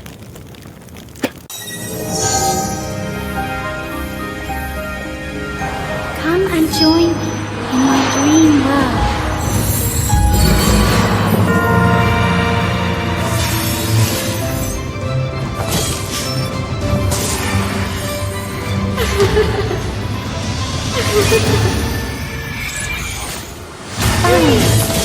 You have slain an enemy. You have slain an enemy. Double kill. An ally has been unstoppable. Double kill. Triple kill. Double kill. Triple kill.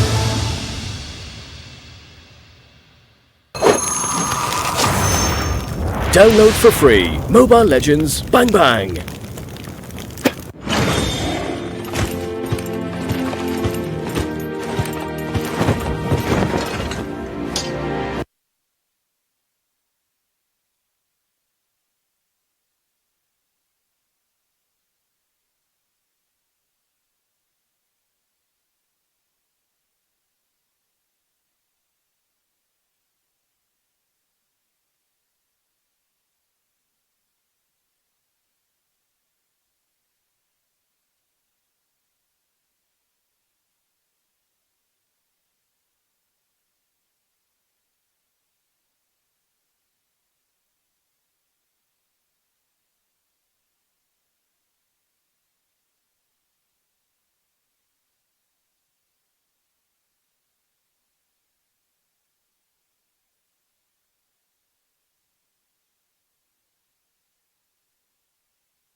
Good evening. Welcome back to Mobile Legends Bang Bang Professional League Season 4 Playoffs.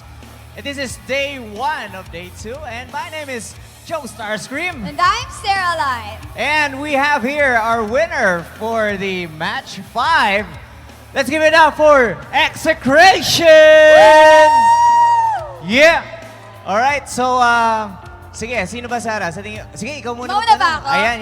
Oh, Chakno, ready ka na? Ay! Chakno, ano ang pwedeng abangan sa inyo ng mga fans nyo bukas?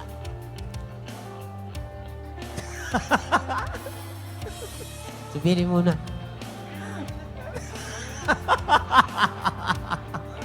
Sabihin mo na. Ano masabi mo dun sa match kasi kanina, di ba? Brent, magandang matchup yun eh. So ano ba nangyari? Paano ba? Siguro nanalo kami sa Travis. Nagiging namin sa kalaban natin noon. Kasi Alright. Kasi ano eh, maganda yung laban eh. Medyo mahirap din yung para sa inyo. Kasi pressure din, di ba? Kasi from nothing to biglang angat kayo. So, ano ba yung pwede namin may expect din para sa mga upcoming matches? mas lalo namin gagalingan Para makuha niyo yung championship, alright?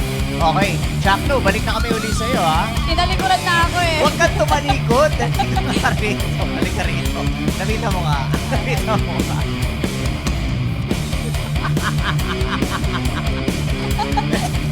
Ayaw talaga sa akin. Ayaw pa sa Okay lang sa'yo, lalaki na laban. Dali ka nga rito. Ba't ba lumalayo ka? Okay, sige. Ano ba yung tanong ulit sa kanya? Anong pwedeng abangan ng mga fans nyo bukas? Ano pwedeng abangan namin sa inyo bukas?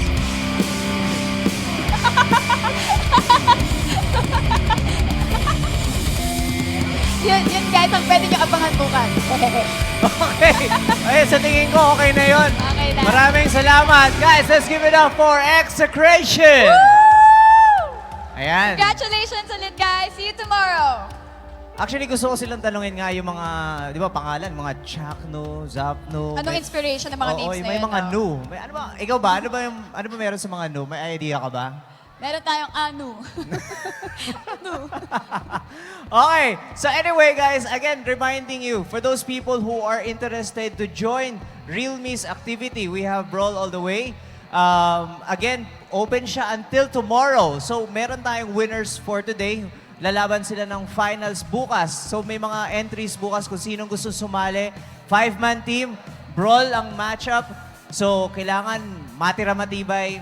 Pag nanalo kayo, you will win 5 Realme smartphones. Yes. Meron ang team dyan. Undefeated sila ngayon. And of course, we also have our lucky draw winners. So check out your tickets.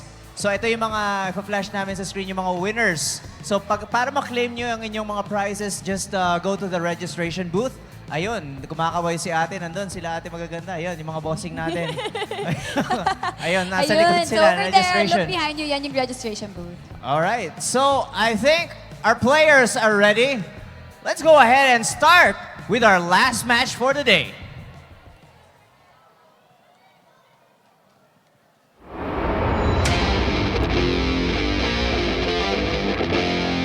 This match is scheduled for a best-of-3 series.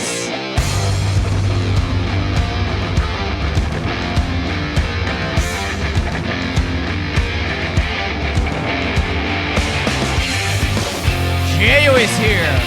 Kingpin, Duckman, Escanor, Ritzy, and why not? Let's give it up for Geek Fam!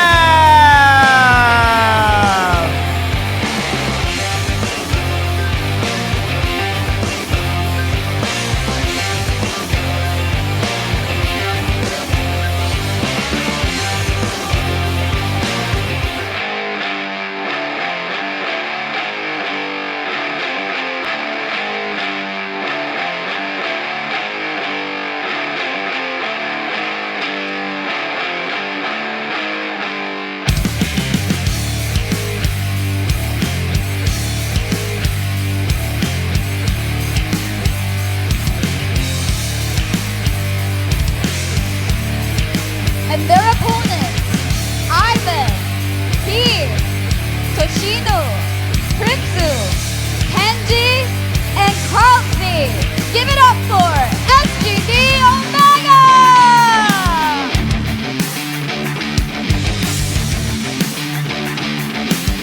All right. So there you have it. Our two teams, last two teams who will fight for the day. Laging seryoso to eh, sir. Alam ko medyo nakakalungkot to kasi parang sister team na ba, di ba? So, ano ba yan? May pressure ba yun? Or how does it feel para makalaban yung parang sister? Sana matalo, at least may isang nakapasok sa amin para bukas. Alright. Any message to your supporters or fans? Salamat sa mga sumuporta sa amin. Yun. Sana umabot pa kami bukas. Yun lang. Alright, maraming salamat. Kayo naman po, being the last two teams to battle it out tonight, ano ang masasabi niyo sa opponent niyo? Good luck sa atin. Tapos enjoy. Enjoy lang. Alright. And what about to your fans? A message to your fans. Salamat sa lahat.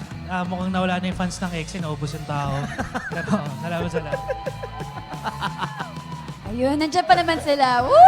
Alright. Alright, so, well, of course, we'll do the usual thing. We'll do a handshake before the match. Alright, yo, big hug. Yes, sir.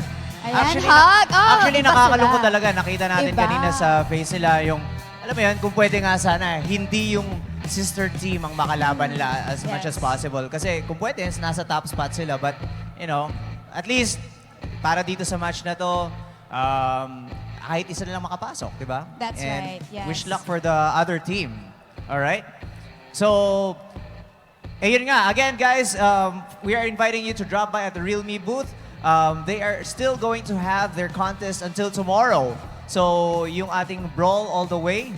So, kailangan nyo lang magbuo kayo ng 5-man squad or 5-man team and then just make sure na mananalo kayo every match kasi pag na-eliminate kayo, you won't have the chance to win that 5 Realme 5 smartphones. Yes, exactly. And also, kung mag-pre-order kayo ng Realme 5 or Realme 5 Pro today or tomorrow, meron kayong 2 free legendary skins from Realme. So, maasahan nyo yan. And we would like to also thank Munton for making this event happen and MET Events for organizing this event. Yes, all right. So, I think our players are ready. They're already warmed up as well as our panel hosts. So let's go ahead and pass the mic to them to give us more insights. Thanks, guys. It is a sad day, unfortunately, for some of the teams, especially for the members of Bren Pro who have come so far, yet only to fall short today. But unfortunately, we're not done saying goodbye to some yet. We will still have to say goodbye to one of these upcoming teams. Either Geek Fam or SGD Omega will be heading home tonight and not making it tomorrow. But we got some people advancing. To tell us that story, of course, is going to be us, your panel hosts. My name is Illustrado. Joining me today is going to be... My name is Wonder Drift, ladies and gentlemen. And I'm TD0, of course. Yeah, we're going to be your panel hosts.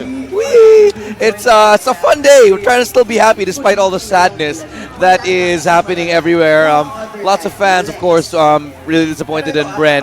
Let's talk about the last match before we talk about this one. Who expected a 2-0? I certainly did not expect a 2-0. I did not expect a 2-0. I was expecting it's going to be a close game, like in favor of Bren eSports, because of the fact that they have a history of being calm at pressure moments compared to Execration. But Execration has shown that this is actually the time where we're not the previous Execrations, where we feel like we're relaxed, or if not relaxed, we're the opposite, like uncomfortable in the playoff spots. They feel like this is our time to shine. Yeah. Tell us a little bit about what just happened in that last game. Yeah, I guess it was the confidence of Execration. They do really feel the vibe that they're about to go in, and also that revenge. I think it was the moment that they are waiting for since season 1. Again, these are the previous OBS gaming, and then they're up against Bren before. So I guess it was that redemption that really fuels their drive, their well to be there and also outmatch Bren eSports. Something I do want to talk about is because of the fact that because of the fact that Bren is alive, is still in the tournament. they are the only remaining former champion left. I mean, their Signal Ultra's gone, Archangel's gone. Who else am I missing? Bren. So it's just Bren, like, who's still left standing. We do actually still have a chance for a repeat winner. What do you think the odds are of Bren actually finding that victory, that second time to win that title here today? Well, tomorrow rather. Yeah, well, Execration is already, I think there's a very big chance, if you're going to ask me, that they can take down the championship. But then again, there's a lot of titans on the, currently that they need to go through. Who do you think is the biggest challenge for Bren right now coming up in the ongoing playoffs? For Execration? Sorry, for Execration. Yeah, rather. for Execration, I think I'll SGD Omega. I'll go for SGD Omega. I'm thinking about SGD Omega as a reverse Execration when it comes to play style here.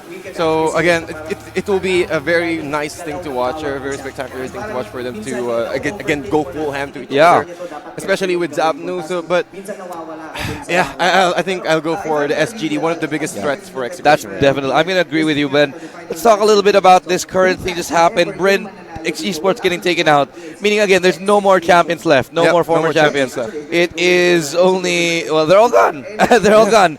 So after this, it is going to be SGD Omega and Geek Fam to face off against Execration tomorrow in the lower bracket final, if I'm not mistaken. And then whoever goes wins that goes up against the upper bracket finalist, which is exciting for the day. We do have some more interesting matchups, but I do want to talk about this upcoming one now. Let's go and refocus on that. Geek Fam just came over in a victory today to survive their tournament life. They will have to go against SGD Omega. To me, this is probably one of the closest matches today. What do you guys think about this current matchup? Initial impressions? I mean, you might feel that SGD may have the momentum because of the fact that they're already in the top 4 of the regular season. But you have to take into consideration that this is the playoffs. And Geek Fam has shown earlier that they were interviewed, like, what happened in the regular season? Like, they said, we were not consistent. And why not was demanding of consistency to happen here on the side of Geek Fam PH. So SGD Omega, sure, you may have the upper seed, but you cannot underestimate what Geek Fam can provide once the playoffs begin. That's true. And by the way, did I said SGD Omega earlier? Yeah. Okay, so I have a very good feeling that they might win this. This fight fair against enough. the Geek Fam right there. But looking at our screens right now, ladies and gentlemen, we have Geek Fam PH. We have Why Not, Curtizy, Kingpin, Dogman, Escanor, and Gio is here. Yeah, interesting lineup that we have on our hands. It is, as you said, very. Wait, we just looked at Geek Fam, right? Yeah, that was Geek Fam. That was Geek Fam. Okay, sorry. I'm like really spacing out. It's been so many games today that I think everybody's feeling a little bit tired. It's getting pretty late. So let's talk a little bit about SGD Omega now. You did mention them. Why do you think that they have such a good chance at winning this whole title? For SGD Omega? Yeah, for SGD Omega. For SGD Omega, I really do love their play style. If you're going to ask me, if just in case that... well, because we're always looking at ONIC, we're always looking at SGD, Sunsparks. SGD is one of those, like a Titan, where you need to go back, or well, you can't penetrate in.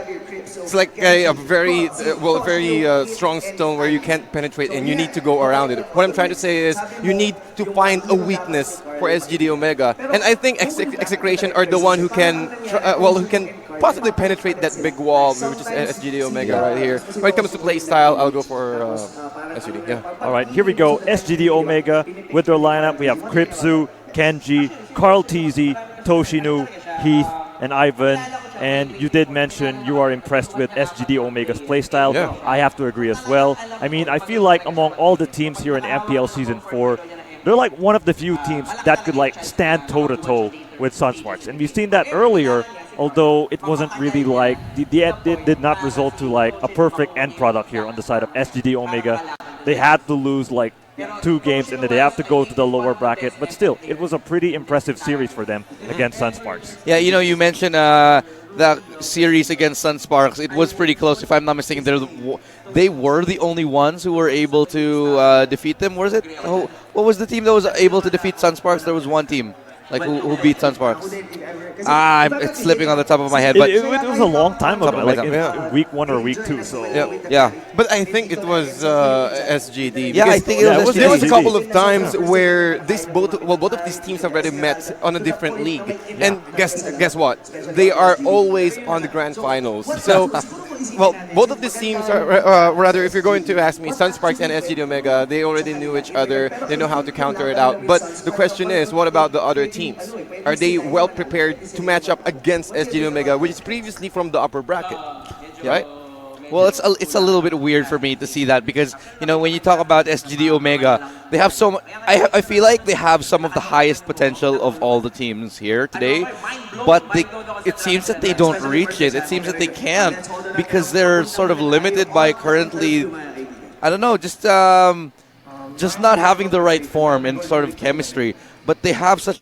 Pero di namin pwede sabihin kung ano yung golden reason. Let's take a look at the current screen.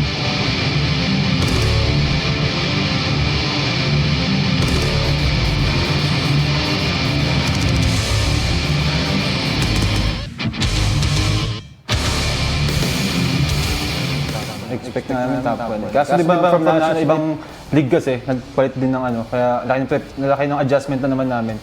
Ibang team, ibang teammates din, nagkaiba-iba. Siyempre, masaya kasi may pangalawang buhay na pag natalo. Pero di naman magpapatalo eh. Salamat sa mga sumuporta sa amin. And abangan nyo kami sa darating na playoffs. Punta tayo. Tapos yun, paano nyo kami mag-champion. Yun lang. Sunspark, tatanggalan namin kayo ng Spark.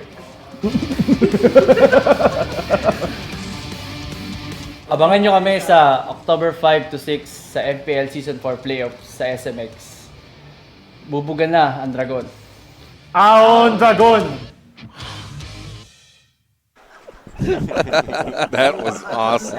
That was very funny. I like the little call out, the little shout out to Sunsparks right there. It's like, as you mentioned, it is kind of like a rivalry happening, but one of them, I'm saying, one of them finds themselves in the upper bracket, undefeated. One of them is still in the lower bracket. So I think one of them is clearly winning, and that's Sunsparks. But we have yet to see, of course, because you never really know how things are going to play out until they actually do.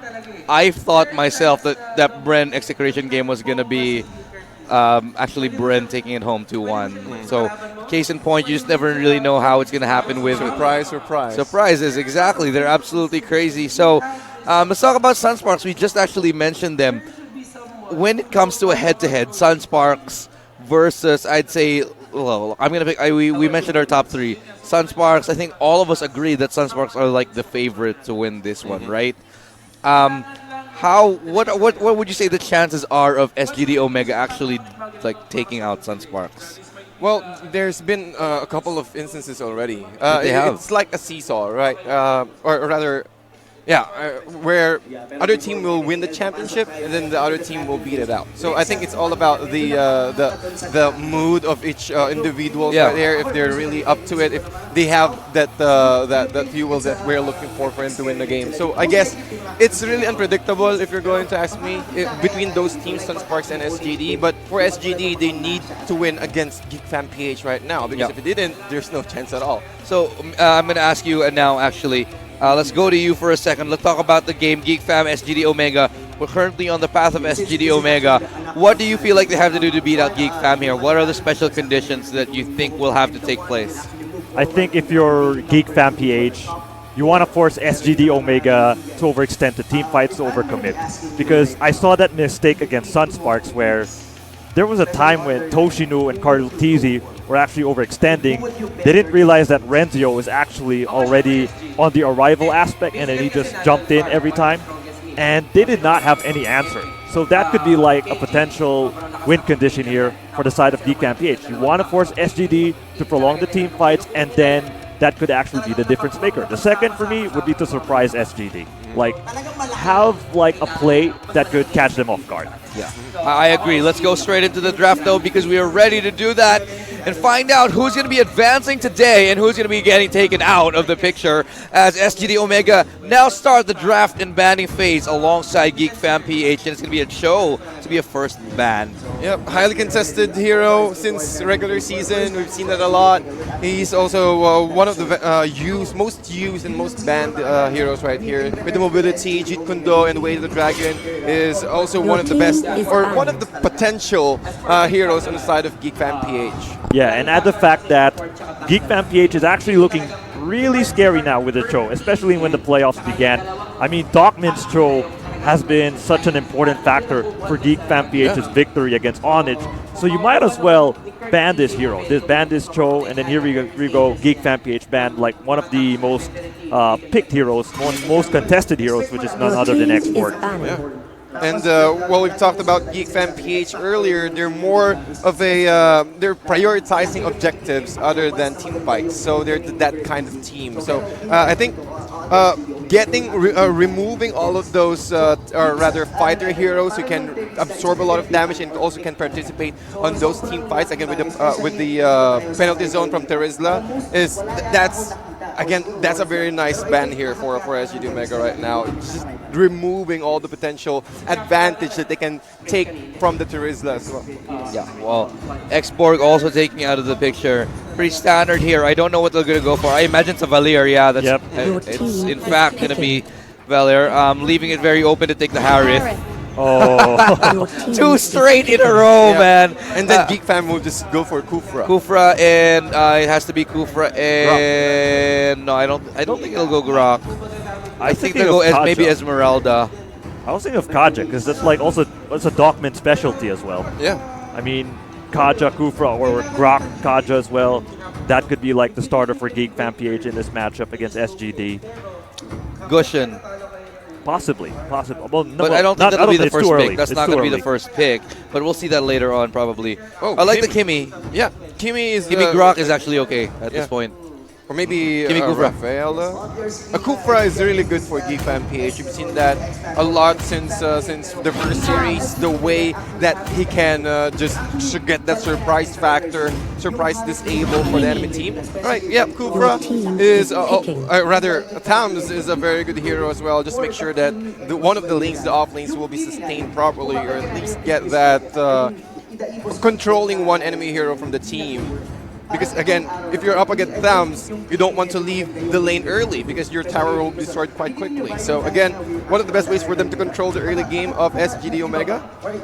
However, also with the Kimmy. Yeah, see, this is why I think they shouldn't have gone for that Thams. Because you're giving them Grok and Kufra. That's like you're letting your opponents just nuke you in the face. Yeah. It's just too much. And also included for the meta heroes right now. So if they're going to secure both of this Kufra and Grok, they have 3 meta heroes in total, which is really difficult to play against with. Kufra. Yep.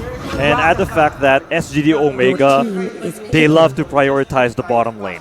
And if you have like Grok and you have this like Kufra, you're able to protect Toshino in the bottom lane. And that's going to create a lot of opportunities for SGD Omega.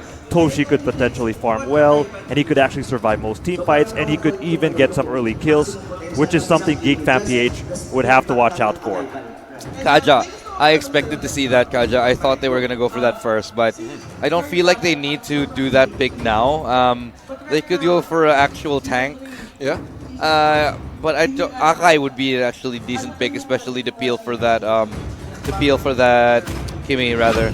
That's the thing, because again, you're up against the Harith. You need to get that control. You need to hold him down after he used his ultimate, his Zaman Force. But yeah, I think it's kind of okay. I don't think the Diggy is a great idea. I think it's terrible, actually. Like, what are you going to reverse time? Sorry, reverse time.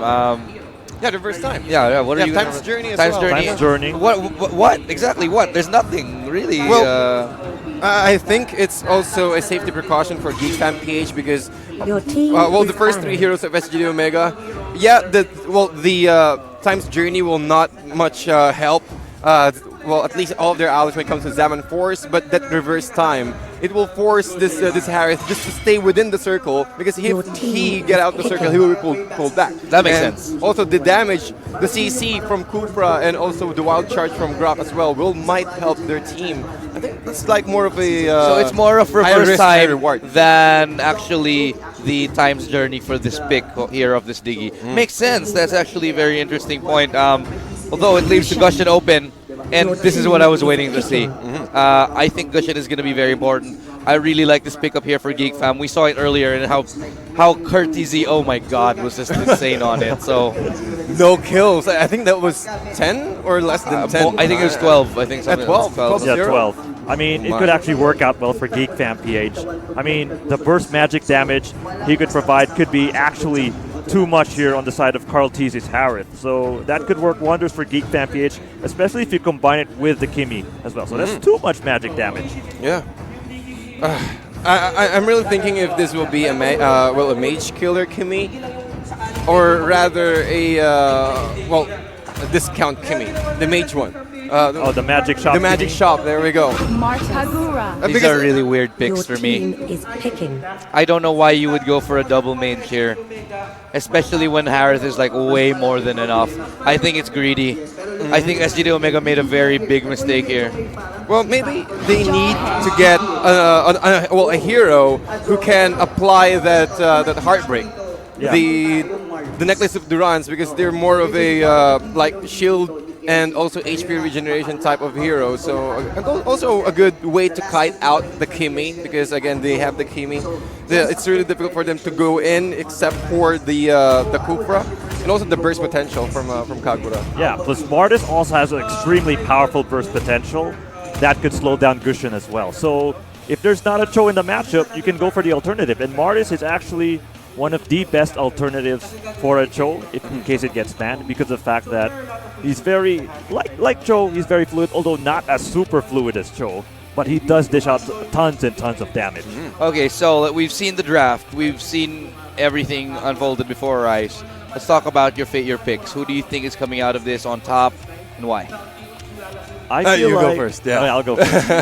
I feel like Geek Fam PH, they have a super aggressive lineup with this Jawhead pick, and they could even put pressure on Kenji with the Diggy. But I feel like with Carl Teasy as the X factor, maybe I could go for SGD Omega in this matchup.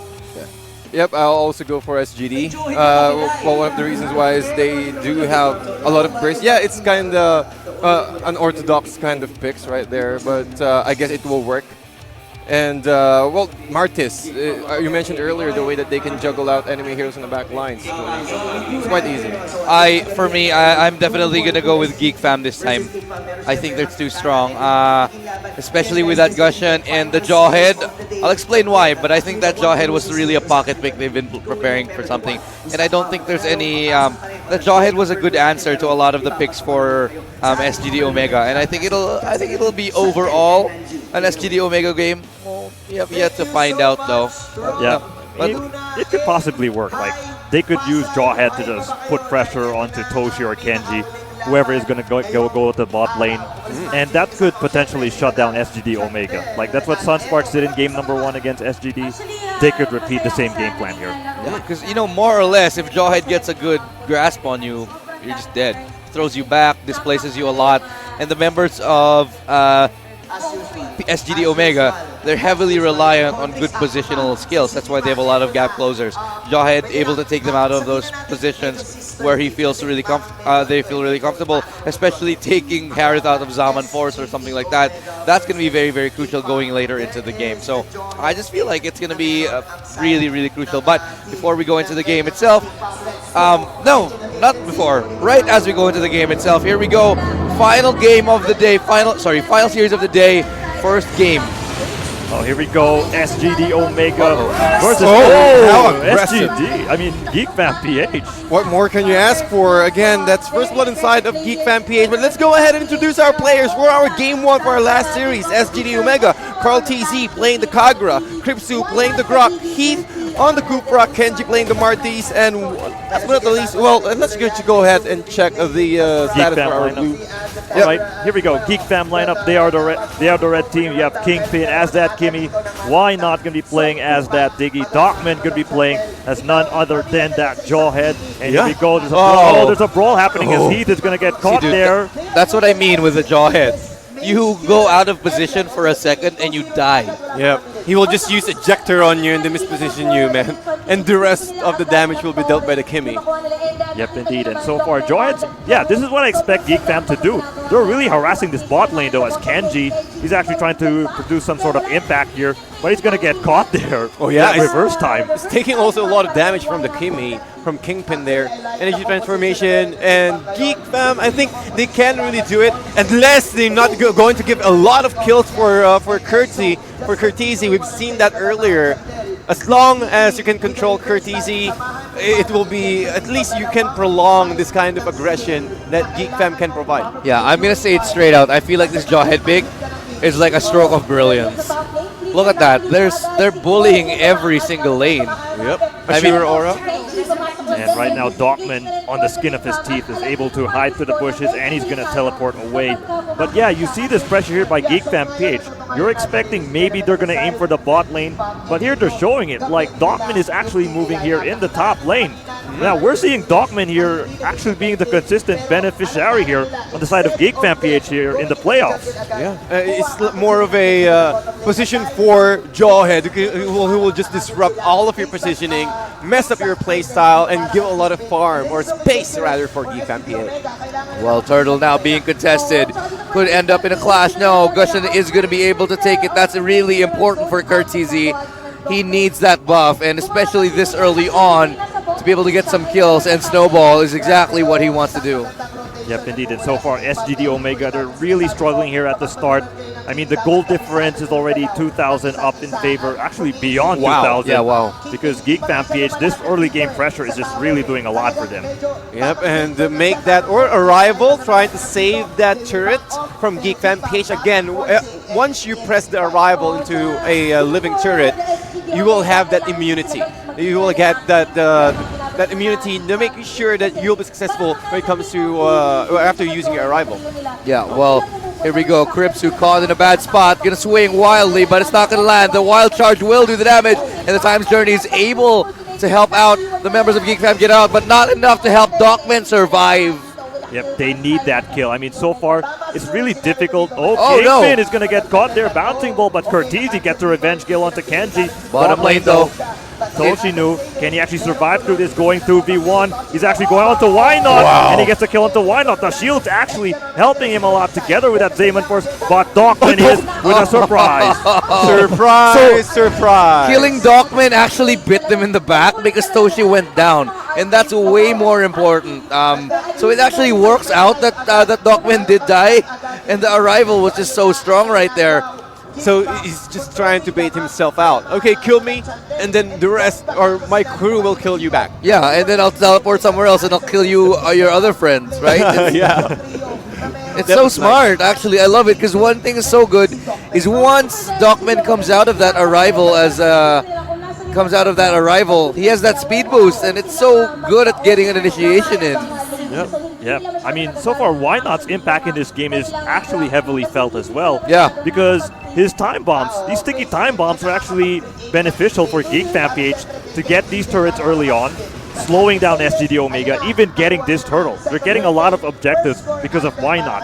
I agree. And other than that, it will provide you information inside the brushes if someone is inside the brush. So that with that information in your hands, you can properly reposition yourself in a much more advantageous position where you can approach the next fight.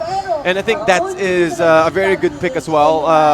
We're not expecting that kind of pick rather for Geek Fam, but it works for them. SGD Omega are making some progress, but you can see how much better Geek Fam is at using the resources they have at their disposal, because look at the towers. They've taken 2 towers, and they're going to dive another one. They're going to get a kill onto Heath right now, easily taking him down. And they have 7,000 gold advantage with 3 towers in their favor.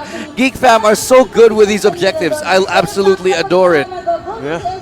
And also Dogman is just moving around the map and just messing up everything. Yeah, exactly. Look at this. They're going to go right now once again. He could go down. No backup just yet, but they're going to try to get this onto Kripsu. Going to push in, but no ejector to be found anytime soon. But nice ultimate right there from Kimmy. Will do some damage, but not going to find the kill.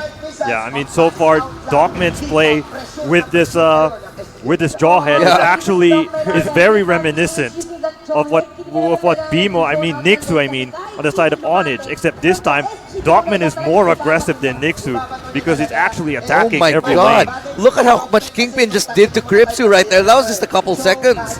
When a Kimmy gets like this, it's absolutely just fearsome, you know.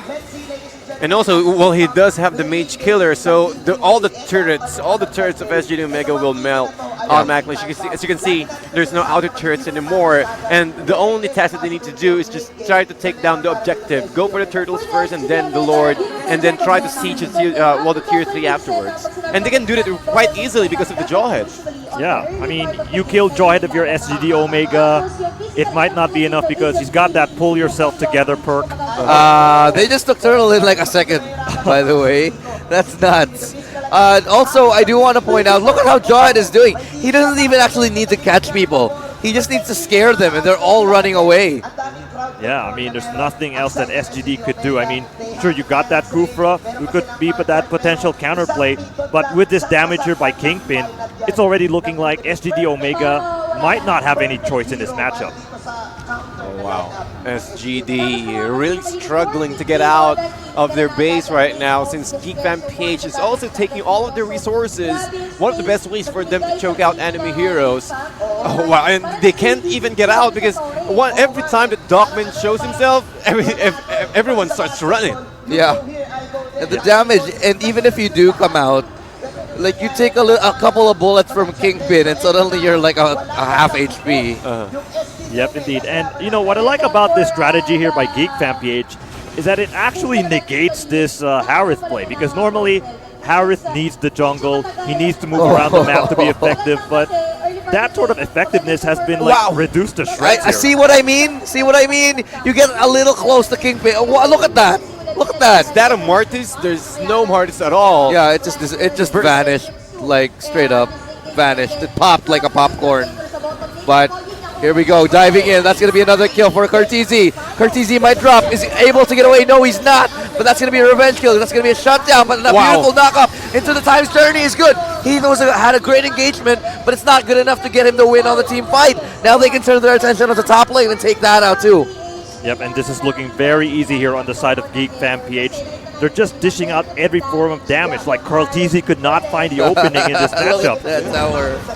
And look at the positioning from the time bombs of Diggy. If someone from SGD Omega will try to contest that, it will automatically burst them out. And I think this is a magic worship Diggy right here. So you need to keep in mind, just 3 hits from that time bomb. Yeah, this is going to be it's going to be like devastating here as Toshi trying to make something happen here on the side of SGD Omega. But right now, without these turrets defending the primary inhibitor, Geek PH, they got this on hand. Yeah. Kimmy's too fat. That's just it. Yeah, that's Kimmy's too fat. And also Cartesi. Cartesi with his cushion, well, with his positioning, it's also on point. So SGD Omega, what do they need to do here? If they're going to catch out the Gushin, the Kimmy's always there and vice versa. If they're going to kill Kimmy, Gushin will just wreck them out in the back line. So would this be a possible checkmate? It is a checkmate. I think so too. The only way that they survive this is if they survive another 10 minutes. Seriously. Yep, just prolong the game, right? Yeah. Or if maybe if... no, sorry, not even. You know why? Because they don't even have a marksman. They don't have late game on SGD Omega. It is checkmate. But right now, let's see and check if this is a checkmate indeed. Kingpin trying to move forward. Niskanor is way too confident right there. Cartesi able to take another one. Cartesi taking out Carl Tesi, and Toshinu getting that revenge kill. And the main inhibitor might go down right here. The Lord, there's no control at all. Geek PH able to secure game 1 away from SGD Omega. Called it. Yeah, that was a very nice call right there, man. I just saw the Jawhead and I thought, that Jawhead's gonna mess up everybody, and I think you saw it. That Jawhead was like unstoppable. Everyone was scared of it. And I love it when I see pocket picks like that. You know that somebody had just like the eureka moment, like, Jawhead, let's do it. And then it's absolutely brilliant. That's actually what I felt. Anyway, let's break down that last match just now. Whew, words happening in my head. Blah, blah, blah, blah, blah. talk about this game for me. Tell us and the audience, of course, at home, what just happened. I mean, if you look at the first pick here by SGD Omega, they go for the Harith, and you'd be like, this is textbook. This is textbook Mobile Legends here on the side of SGD Omega. What happened was that they did not expect what's going to happen in front of them, especially when Geek PH was already drafting these sort of picks.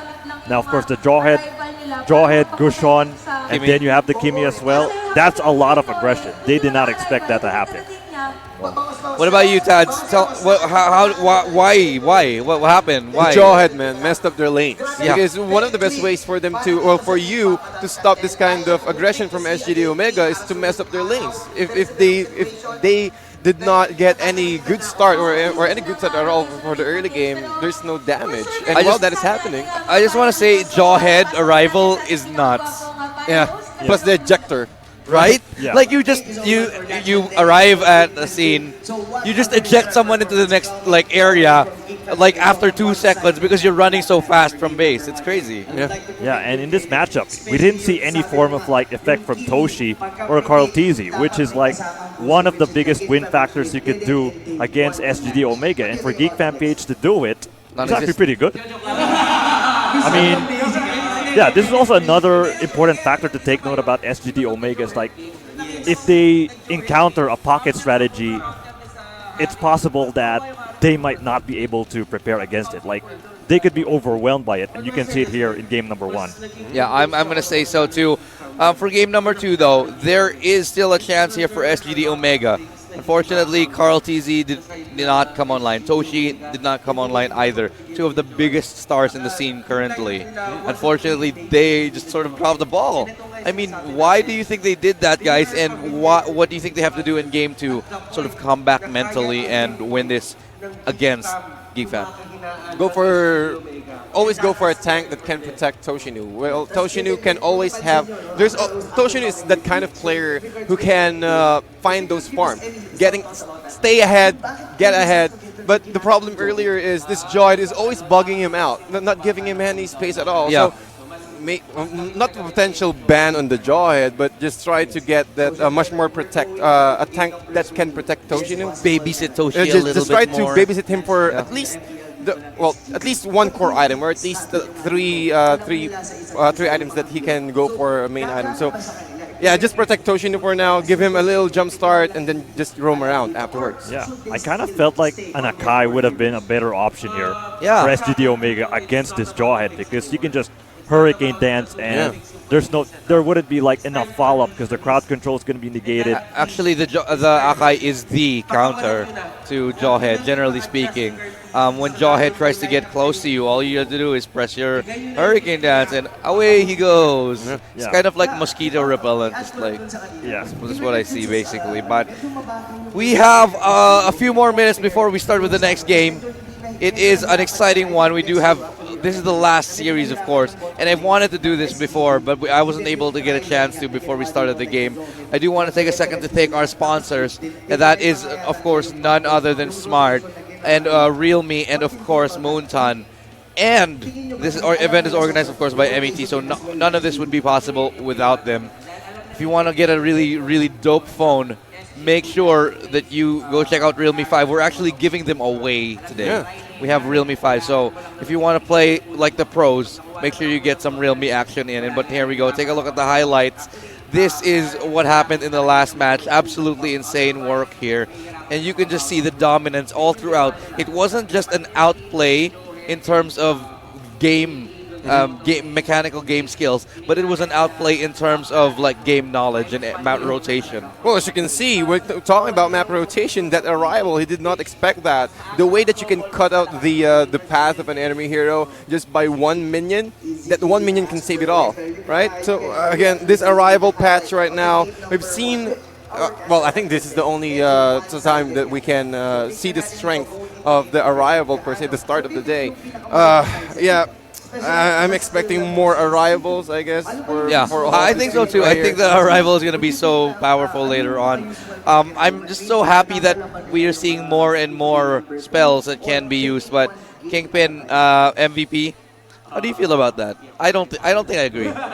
Well, for me, I agree because well, as you can see, the building damage and 6,748. The way that he can, well, because there's really no way if your turret got destroyed, there's no way that you can bring it back. Yeah. So again, once the turret has been destroyed, what can you get other than the gold and also the well, sorry, other than the gold, you also get that map advantage, right? So without any vision at all or without any resources from the jungle, I think Kimi really did a lot from that game. I agree. Well, let's find out if SGD Omega can make a comeback or will Geek Fam take this home into the next day in this upcoming match here. We're just about ready to go and start into the drafting session here. Will we see another jawhead and some crazy picks? Let's find out. You already have it on your screens. SGD Omega versus Geek Fam PH, game number 2. All right, so here we go. So yeah, same bands, Valier, Xborg, that could be like the first option for these two teams. But we did see some Joe bands as well in game number 1. So that could be like the potential factor here, just to make sure that you don't like Dogman to have that hero. At the same time, you don't like Kenji as well to get that, or Kenji or Kripsu, I mean. Yeah, so most probably they're just going to remove the hero at all, which is also, yeah, I really do agree. But Geek Fam PH here, well, looking at their faces right now, I think they're really struggling. Oh, this was... Yeah, it is Geek Fam. So again, I think they're really having a very difficult time right here trying to check what will be the next ban after this. Yeah. Cho is really a highly contested hero. We've talked about it earlier, and you mentioned that there's also players on the side of SGD Omega who's really strong when it comes to Cho, and also Dogman for Geek Fam. You know, I think the strategy for Geek Fam is maybe not to worry too much on the bans, but rather what to draft right now. I think that's what's happening because they're gonna because they want to let all of those heroes out, and they're just gonna take whoever is available to them. I think there should be an Xborg ban on SGD Omega, which will allow Geek Fam to probably take that Kufra, and also I think take away the Gushen, dude. Seriously, Carl TZ was a really, really good Gushen for a while. Let him play Gushen. Yeah, definitely. You don't like Kurtizi to get that Gushen. I mean, that could be like the potential X factor. So yeah, Xborg is going to be like the primary next ban. Or Kimi. Or Kimi. But yeah, all right, they go for the Xborg. So this could be like Kimi. Kimi is so available now, and Geek Fam PH, they could repeat what happened in game number 1. I agree.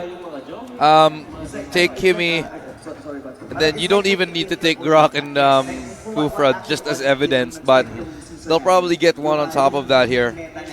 It's looking like a repeat of the first game, actually. Yeah. Yeah, it feels like they've already figured out SGD Omega. Yeah, with the draft alone, you're like, yeah, let's just leave out open Xborg and Valier, and they're gonna let us have Kimi, right? Yep, indeed. So you have this Kimi already being picked, and SGD Omega. This is gonna be tricky because you might expect Geek Fam to go for like the jawhead play, and you yourself have like any answer for it. But maybe they could with this Terizla as like they're hovering in, and possibly Kaja. Although SGD Omega had a really awkward Kaja phase against Sunsparks, so it might not work well for them. Talk a little bit about this Thams pick here. Well, Thams, I guess you just need to get that sustain as well. Yeah. So Thams will be the off lane, and then this is a support Terizla, who will just join all the fights, easily clear out the creep wave from the middle lane, like a pseudo Grok or something like that. I'm not too happy about that, actually. I don't like seeing support Terizlas. Terizla can be so strong as an off laner.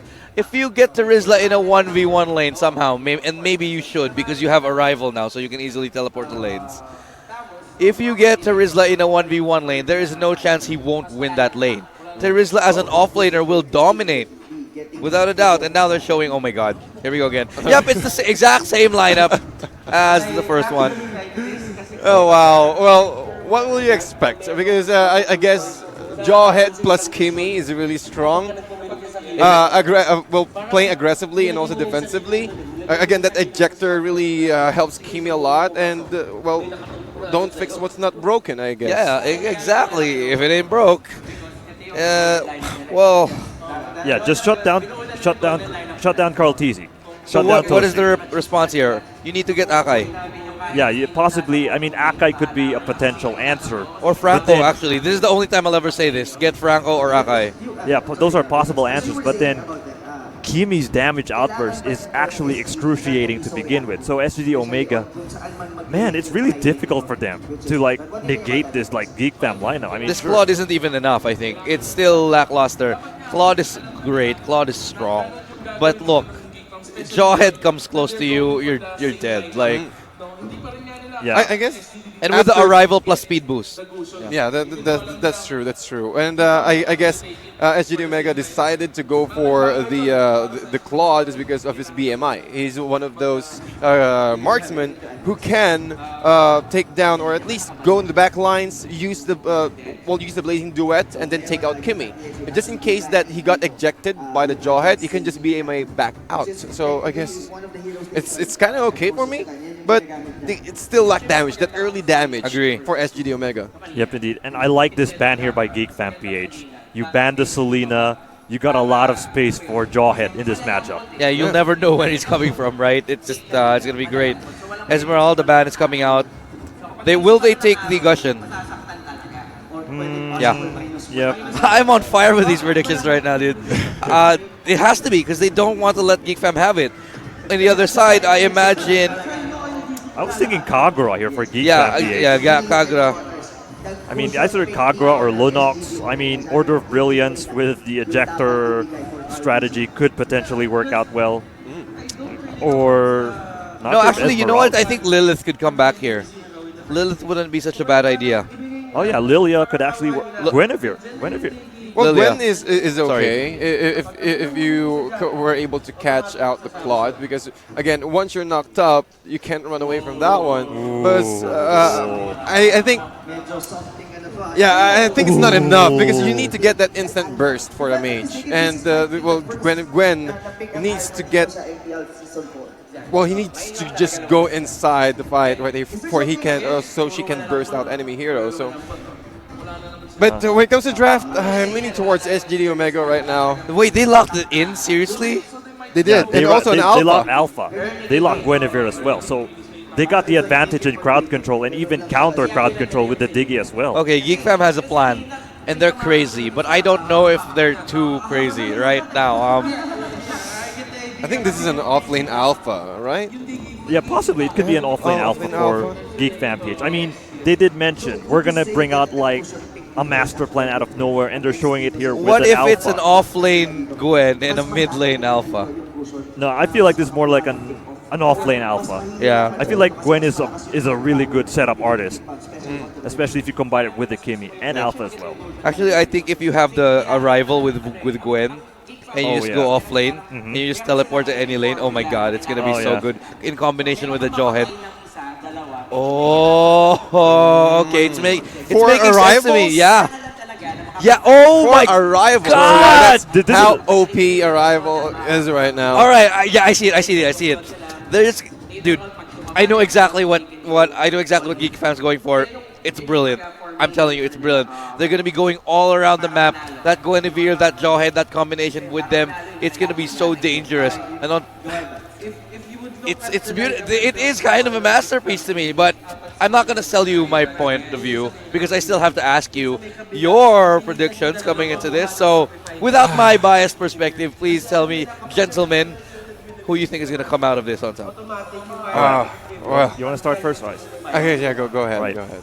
I feel like the Rafaela pick is more like an insurance policy because SGD Omega, they need a fast response. So Rafaela is like the potential fast response because the Terizla is kind of slow. The Thamus is kind of slow.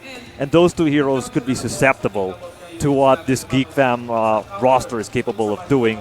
But then you got to take into consideration that there's a crowd control by Guinevere, so I'm inclining for Geek PH to win here. I thought you were about to say SGD. But yeah, I'll go with Geek Fam as well. Well, we've seen this Jawhead play earlier and also the Kimmy. And if this Kimmy went for a Mage Killer emblem again, it's way too fast. We're talking about how fast you can destroy the objectives, and without the objectives, or if the enemy doesn't have any turrets anymore, the brushes within your area, within your jungle area, can be much more advantageous if you have that Gwen pick. So yeah, I'll go with Geek Fam PH. This is what I see happening. Geek Fam is going to use all of those arrivals to outsmart and just to out teleport SGD Omega from all around the map. You see, what's going to happen is they're going to take those teleports, those arrivals, and then just go from top lane, and then maybe go to mid lane, bottom lane. and then you'll see this slow but to Rizla, just like hop, and it takes him forever with Tams to get anywhere. It's gonna be a disaster, I'm telling you. In my head, it's very, very clear, but obviously I could be very wrong. Let's find out which is truth and which is reality as we dive into the land of Dawn here for the second game. All right, here we go. Geek PH versus SGD Omega with Geek Fam as the blue team. And here they go, hiding in the bushes. We have Why Not as Diggy, Kingpin going for that Kimmy, and Dogman sticking with that Droid. Yeah, he's sticking with the Droid. Cortese here with Guinevere, Escanor in the bottom lane already with that Alpha. And on the side of SGD Omega, we have Carl TZ playing the Gushin, Kenji on the Thumbs, Toshino playing the Claude, Cripsu on the, that's a lot, almost right there. But again, they just need to get that set up. Right now, Carl TZ and both Cortese able to get that blue buff right now, but Cripsu again on the Terizla, and he playing the Raphael. Yep, 1 minute tower? Yeah, that's a typical Geek Fam strategy. Yeah. Get the tower in the first minute, and that could create space for them. I mean, Cortese might have a difficult moment in this matchup because Cortese's Guinevere could potentially shut him down here. So this is what I'm seeing. First blood right there going for Carl TZ though. That's not what you want. That's the last thing that you want, especially on Carl TZ's Gushin. But here we go, Docman trying to make something happen though, trying to make a trade. All the arrivals going to be used, not all of them, but some of them not going to find a response kill. Yep, and there you go, that Rafaela showing what he's capable of doing, providing the speed advantage that SGD Omega would desperately need. Now, Cortese's going to be scary if he's able to farm up really well because, of course, the knock-up effect and the magic damage could actually bode well in favor of Geek Fam PH. And, as you can see, the next objective, just like we mentioned earlier, Geek Fam PH is more of a objective-oriented team.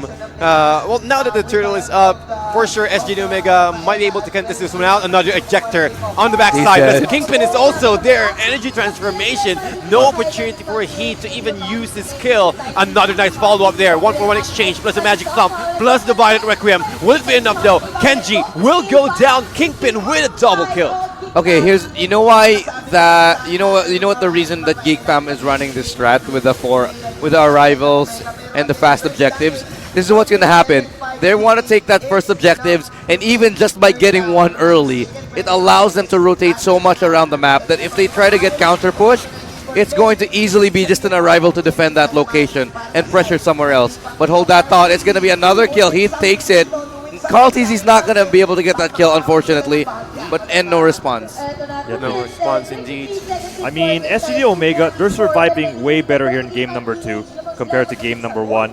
And it's because of the fact that they just let Heath die. Like, it's okay if Heath gets caught by Dogman's plan or Cripsu as well. But right now, hold that thought, Cripsu's going to get caught here.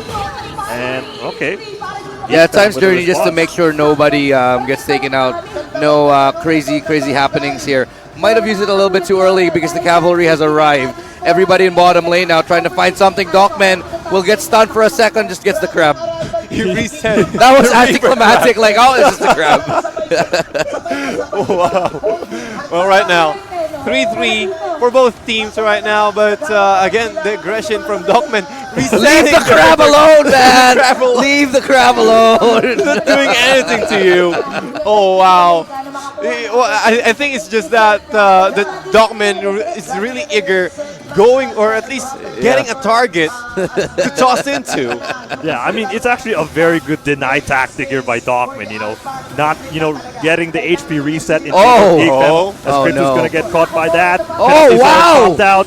Liberty Out's going to pan out here. Why not going for the Times Journey to protect Geek Fan PH? But so far, both teams already suffering some minimal casualties in terms of HP, and they're going to get the tier 1 turret here in the bot lane, Geek Fan, but can they get it though? Yeah, there is a lot of pressure. Nice knock up right there, and it's good on. That's a mega kill for Kingpin. The back line's going to be dying. Oh, it just keeps him alive. Wow. TZ. Wow. Well, we've seen that the unstoppable force from Dogman canceled any reactions from discussion, making it that single second right there where he cannot cast his Shadow Blade Slaughter, that saved the life of Cortese. So that's a big factor here. Yeah. This is Geek Fam's true power. I'm going to say it like anime style. This is Geek Fam's true power. Their power is to outsmart their opponents. And they're doing that so well. The way they played bottom lane, that siege, it's like a mini siege. And they played it perfectly. Every single move they made was absolutely calculated and amazing. Yeah. Yep, indeed. And at the fact that you look at Escanor, he actually has a very easy time in this matchup. Like, he's getting the other objectives. He's actually farming up really well. And SGD Omega, they might underestimate Escanor's impact in this matchup. Well, Escanor here, well, he did have that Bloodlust Axe just picked up, but I think one of the reasons why they picked up this Alpha is because of Toshinu. Toshinu, once he used the Spear of Alpha, it doesn't matter if the BMI is there, it will hold him down. However, nice knock up there into the Violet Requiem, plus another Spear right there from Escanor. Spear of Force Wing, and here comes the oh my god, Toshinu. They can't even engage onto Kingpin because of how much damage he does. And Dogman, the AoE, it's too much. They're gonna lose this tower. I mean, it's a massacre. Yeah, the massacre is there. The protection and Cortese and Kingpin is really a very important aspect in this matchup. Like, why not has to be commended with this protection. Watch this. It's go time. Let's go. That's all they've been waiting for. Surprise, surprise. But it's turned around on them. Carl TZ gets the kill in response. They do lose the turret, though, in response to that. They will teleport all the way to top to save it, but it's still, I think, a worthy trade for Geek Fam. Yeah, it's an objective for a kill, and I'll do it every single time, man. As long as I can capitalize and making sure that there's no way, or at least try to buy some time for SGD Omega, it will not be possible, because if you don't have any turrets, it will be an easy access for Geek Fan PH to take all your resources, almost able to get that ejector from Dogman. Dogman still trying to run away, but it might be a trap. Cortese hiding inside the brush, Magic Thump will connect, and I guess Unstoppable Force will stop him in his track, but he still able to survive from that kind of assault or form for Geek Fan PH. Yeah, when Kingpin when Kimmy gets like this, there's nothing you can do. Talk about the late game, it's all gonna be up to Toshinu, who's barely able to farm at all. Let's be honest, there's nothing for him to farm. He's having such a hard time even clearing his buffs because Geek Fam's taking everything. Yep, indeed. I mean, the Turtles, Geek Fam is taking like majority, or I mean not majority, but all of the turtles here away from SGD Omega. So this is looking really bad for SGD. Their comeback potential is actually very limited. As Dogman's going to get caught there. You got the time journey to protect Dogman though. Grips is absorbing a lot of damage though, courtesy of Kingpin. And here comes Cortese. Will he go for the Requiem though? But they get onto Heath. No sustain here on the side of SGD Omega. They're going to get this tier 2 tower here. How is he alive? How is Dogman alive? And the fact that they actually they're gonna get a tier 3. Look at that. Toshi's melting. He's melting off the face of this earth. And the last time's journey is so perfect. Why not? Oh my god, that's the second one in a row. Time's journey to save all of his allies here. Tier 3 turrets now being sieged at by Geek Fan PH. Kenji will not save his life from the Current Inferno, but at least should be able to buy a little bit more time for this tier 3 turret, but it will be taken out instantly. Dogman still looking for a cash here, trying to get that ejector. The damage, oh my goodness. The rocket for Kingpin. 603, he does have the BOD, and I think he will go for that Ice Queen wand to get that slow. Yeah, he's definitely going to get that Ice Queen one, just like in game number 1. I mean, it's a complementary item to Dockman's setup here because Dockman so far, I mean, he's able to land these like ejector plays, but of course not like super efficient compared to game number 1. I mean, he still has it, but you want to further aggravate it with like this Ice Queen wand by Geek Fam. Winter Truncheon on Why Not, just so you all know this, and Fleeting Time. He is going to be a really annoying. That's why he's been able to put out so many times Journey, because of that Fleeting Time. Yeah. And also the damage right now, and also with the cooldown reduction for the Lightning Truncheon, if he's able to get at least 1 assist, he'll just wait for around 10 seconds before he can use the Time's Journey again, which is a big thing. Toshino going with again his ultimate. Escanor trying to run away, but Cartesi's damage is not enough. Why not? Still with the Time's Journey, trying to secure that Lord. No reset still, but Cartesi trying to find Kenji here with a nice knock. The damage. The Lord has been taken out by Cartesi. At least a 3-4-2 exchange, but with the bonus, Cartesi still going to approach him. The damage from the side of Blaze Slaughter, but he will not survive. Almost able to take down Kingpin, but he went for the 10-blade Shadow Blade Slaughter. Yep. Wow. I just want to see how. I want to point out how perfect whatever Tony. He waited so long before Why Not. Why Not waited so long before pulling the trigger on that Time's Journey, and it was perfect, saving his whole team. And did you see that reverse time that is pulled perfectly into the center? I swear, Why Not is playing out of his mind right now. Yep, he's feeling it. Yep. And Geek Fam, yeah, now that the Lord has been taken up by SGD Omega, they're really be forced to go out. But Dockman, not a very good position, able to be picked off by SGD Omega. Yeah, this could be the potential comeback here by SGD Omega. Right now, the gold advantage has already been diminished here. And SGD Omega, I mean, they're going to capitalize on this. I mean, if you look at that Lord fight, Geek Fam PH, they underestimated the damage of the Lord that could be produced onto them. And they're suffering from it. They lost 4 members. And SGD Omega, they could actually get the returning favor here. We'll see about that, but Kingpin, look at the damage. Oh, so much damage, but not able to get those finishing kills. Yeah. But right now, SGD Omega, they knew that they need to do something, or at least need to take any objective after the Lord, because they're really having a very difficult time now. But at least they should be able to buy a little bit more space for Kenji to destroy this tier 1 turret in the top lane. But will it be enough for the whole game?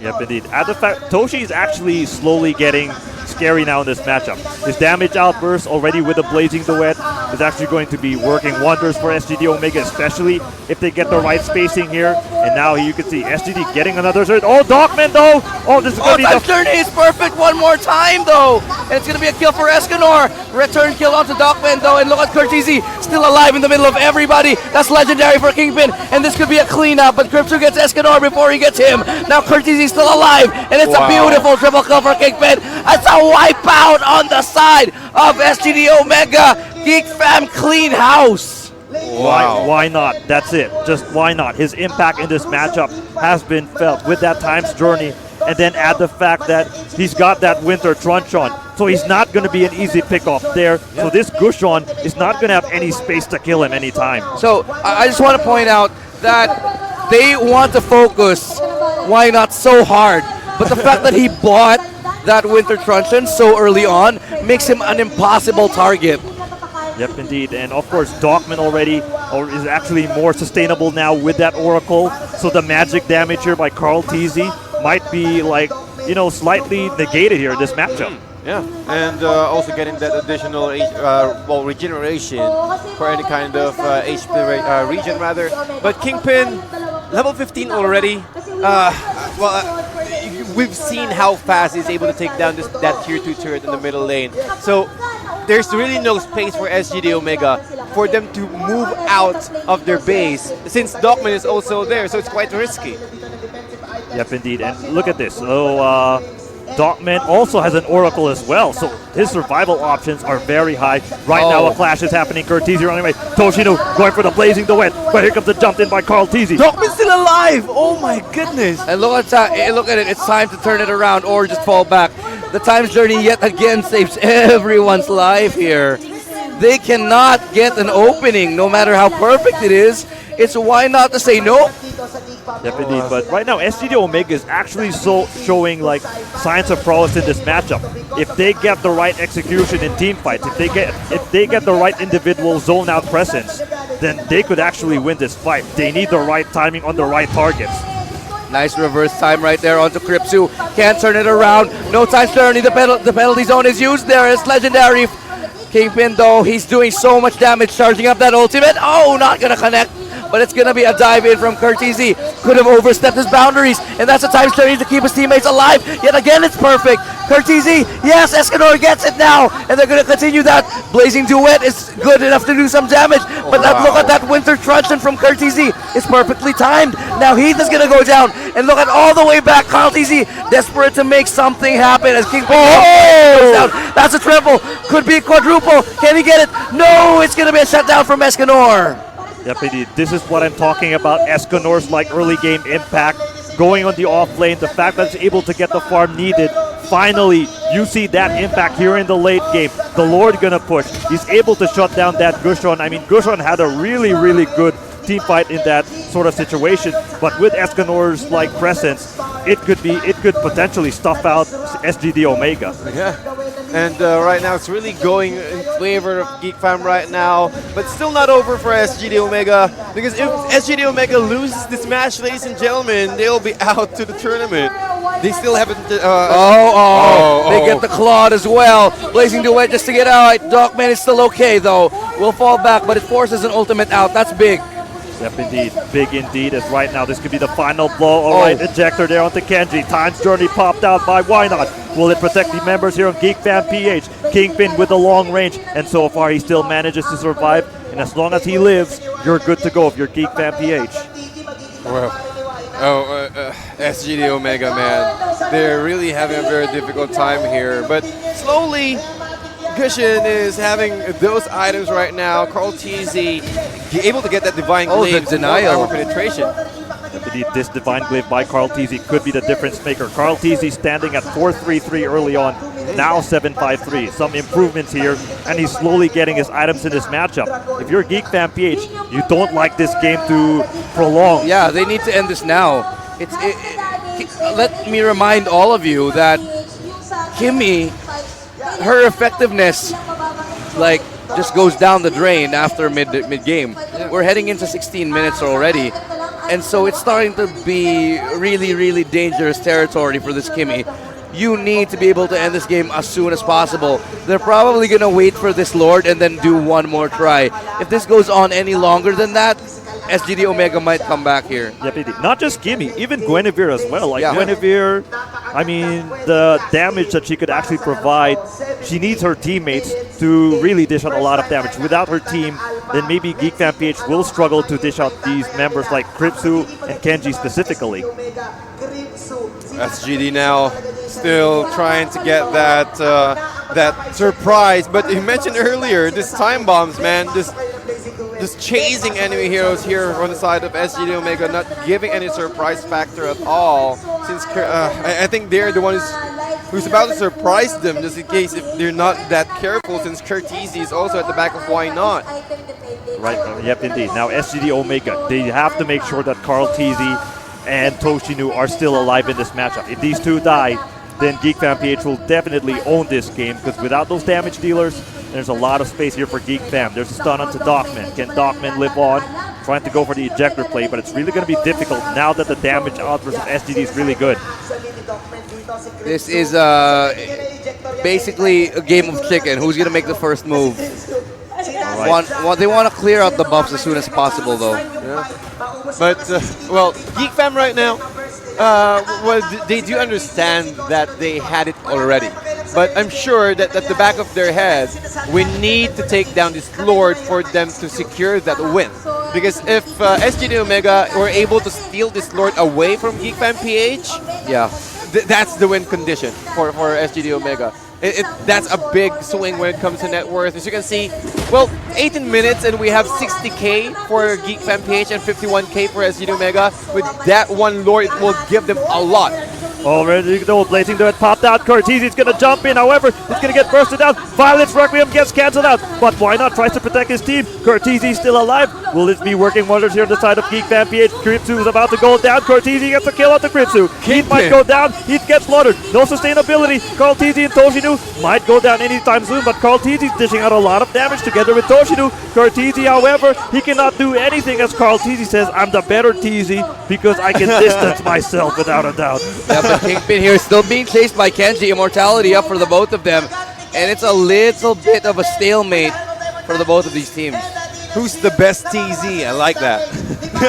Here we have Kurt TZ and Carl TZ, which is a little bit confusing at most. But right now, SGD Omega trying to start off with this Lord. However, Kingpin is there. Okay, yeah, you can take it out, but you need to make sure that my maximum charge will not hit perfectly. And that's one of the reasons why Kenji moved forward inside the brush area. But however, why not is there with the time judgment. Oh, and also Toshinu able to run away. The 704s will be cancelled out, and that is a Lord being taken by SGD Omega. This is very, very bad for Geek Fan PH. They have lost it. They have let it slip from their hands. They lost their immortalities as well.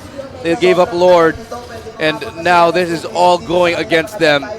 The tides have literally turned right now. I think they missed their window. Yeah, for Geek Fam PH. They had it already, but I'm not sure why they don't want to just go full ham. You don't need to clear all the tier 3 turrets for all lanes. Just focus on one lane and then just take it out.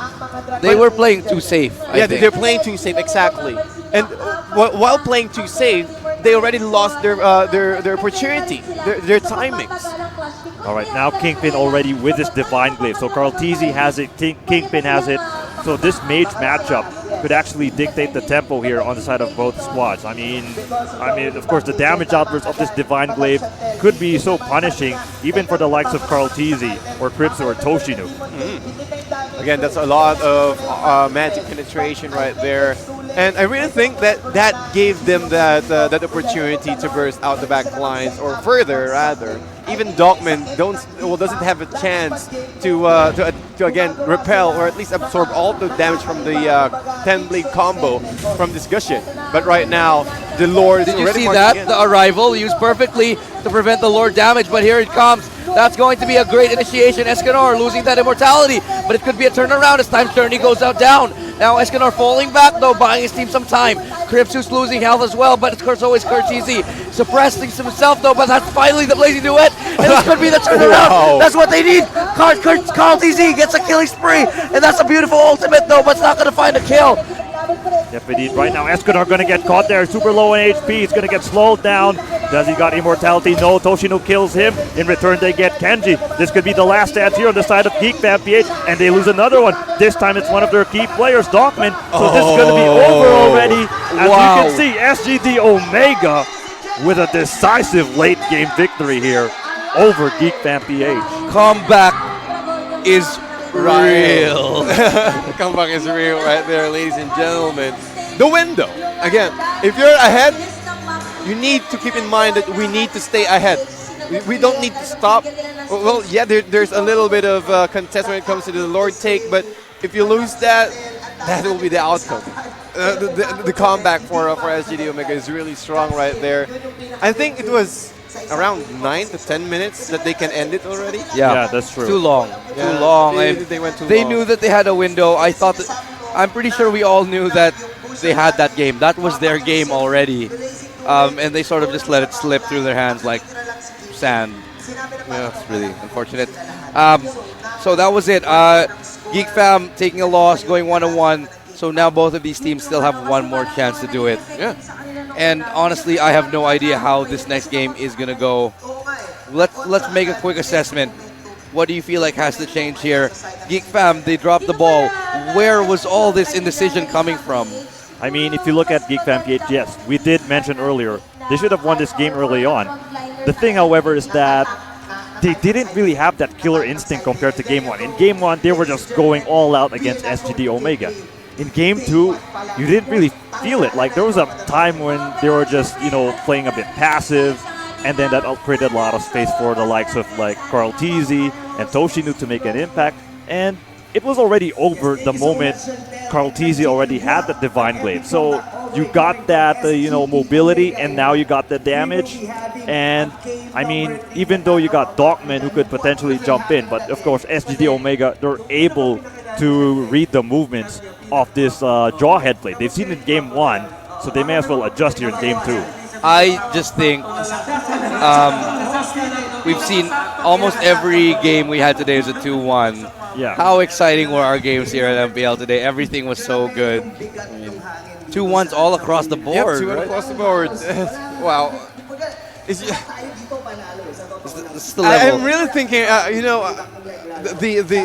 the opening for Geek Fam right there, they just completely just removed it. And I guess one of the biggest factor right there is when Nugushin got his Divine Blade. Again, that magic penetration right there really helped them a lot when it comes to bursting out. Because earlier, without the Divine Glaive, it doesn't matter if Nugushin went into the back lines, the damage still not enough. But with that, again, they're up against no tank. Geek Fam, yes, they do have, but again, no tank emblems. That's what I'm trying to say. So they're all squishy technically. Yeah, and I also like how SGD defended themselves here in game number 2 compared to game number 1. Because in game number 2, it doesn't matter if Heath dies. It doesn't matter if Kripzu dies. The important thing is Toshi does not get caught by these ejectors. Carl Tizzy does not get caught by these ejectors. In game 1, it was happening everywhere. In game 2, it was like happening once, twice, or thrice.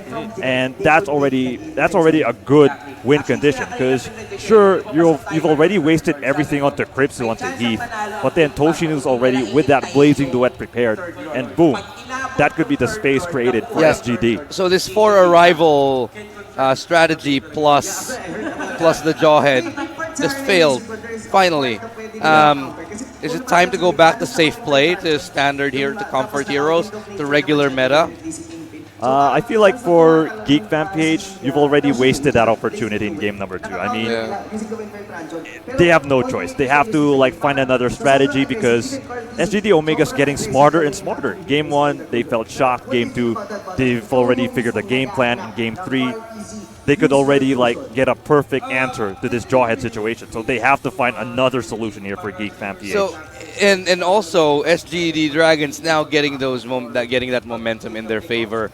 Now, TDZ, tell me all about how important is momentum, especially in a setting like this where everything is on the line? Well, other than the momentum, you also need to take care of your power spike because you mentioned earlier about Kimmy, right? Yeah. Kimmy's power spike. Early game, yes, there is, and then there's at the very peak. And then after the peak, it will slowly go down. And if you want to go for a Kimmy draft, you need to go fast. You need to. One of the reasons why you will pick up a Kimmy is you need to destroy all of the turrets for you to get ahead, or for you to stay ahead. And they did. But they lose it. They lose it because they really wanted to take all of the towers. Dude, you don't have to take all of them. You just need to take some of them, okay? The point is to get them fast, but they really wanted to be too methodical, get that bottom, and then get the Lord. At that point, stop. Just end the game. They could have ended the game without the Lord at all. I don't know, man. And also for SGD, I guess one of the factors is they played patiently, right? They don't want to throw out the ball and then just okay, we lost already. They just waited patiently for Geek Fam PH to make any mistake, and I guess that's it. Yep. They're able to find that opening, and they're able to penetrate it, and then Geek Fam PH just collapsed afterwards. So match MVP is Toshi, but I feel like it's still why not, even though he lost. Sorry. You think it's still why not? Yeah, even though he lost, I think it's still why not. I have to say, he has a really good game. He reached double-digit assists so far in game number 2, which is really impressive for a Diggy. His itemization has been on point. But Toshinu had really good items in this matchup that could, really melt down why not, as well as Dogman in this matchup. I mean, the Deadly Blade already onto Toshinu, just negating any form of, health regeneration or lifesteal that you possess is just really going to make things very difficult for anyone who has an Oracle here on the side of Geek Fam PH. So let's talk about adjustment here. Geek Fam PH, okay, SGD Omega now finally understand what you're doing. They finally get it. They know how to take you down. What do you have to do here as Geek Fam to say, okay, no, we still have another ace up our sleeve? Do you think they have something going, or do you think they're just gonna play more standard again?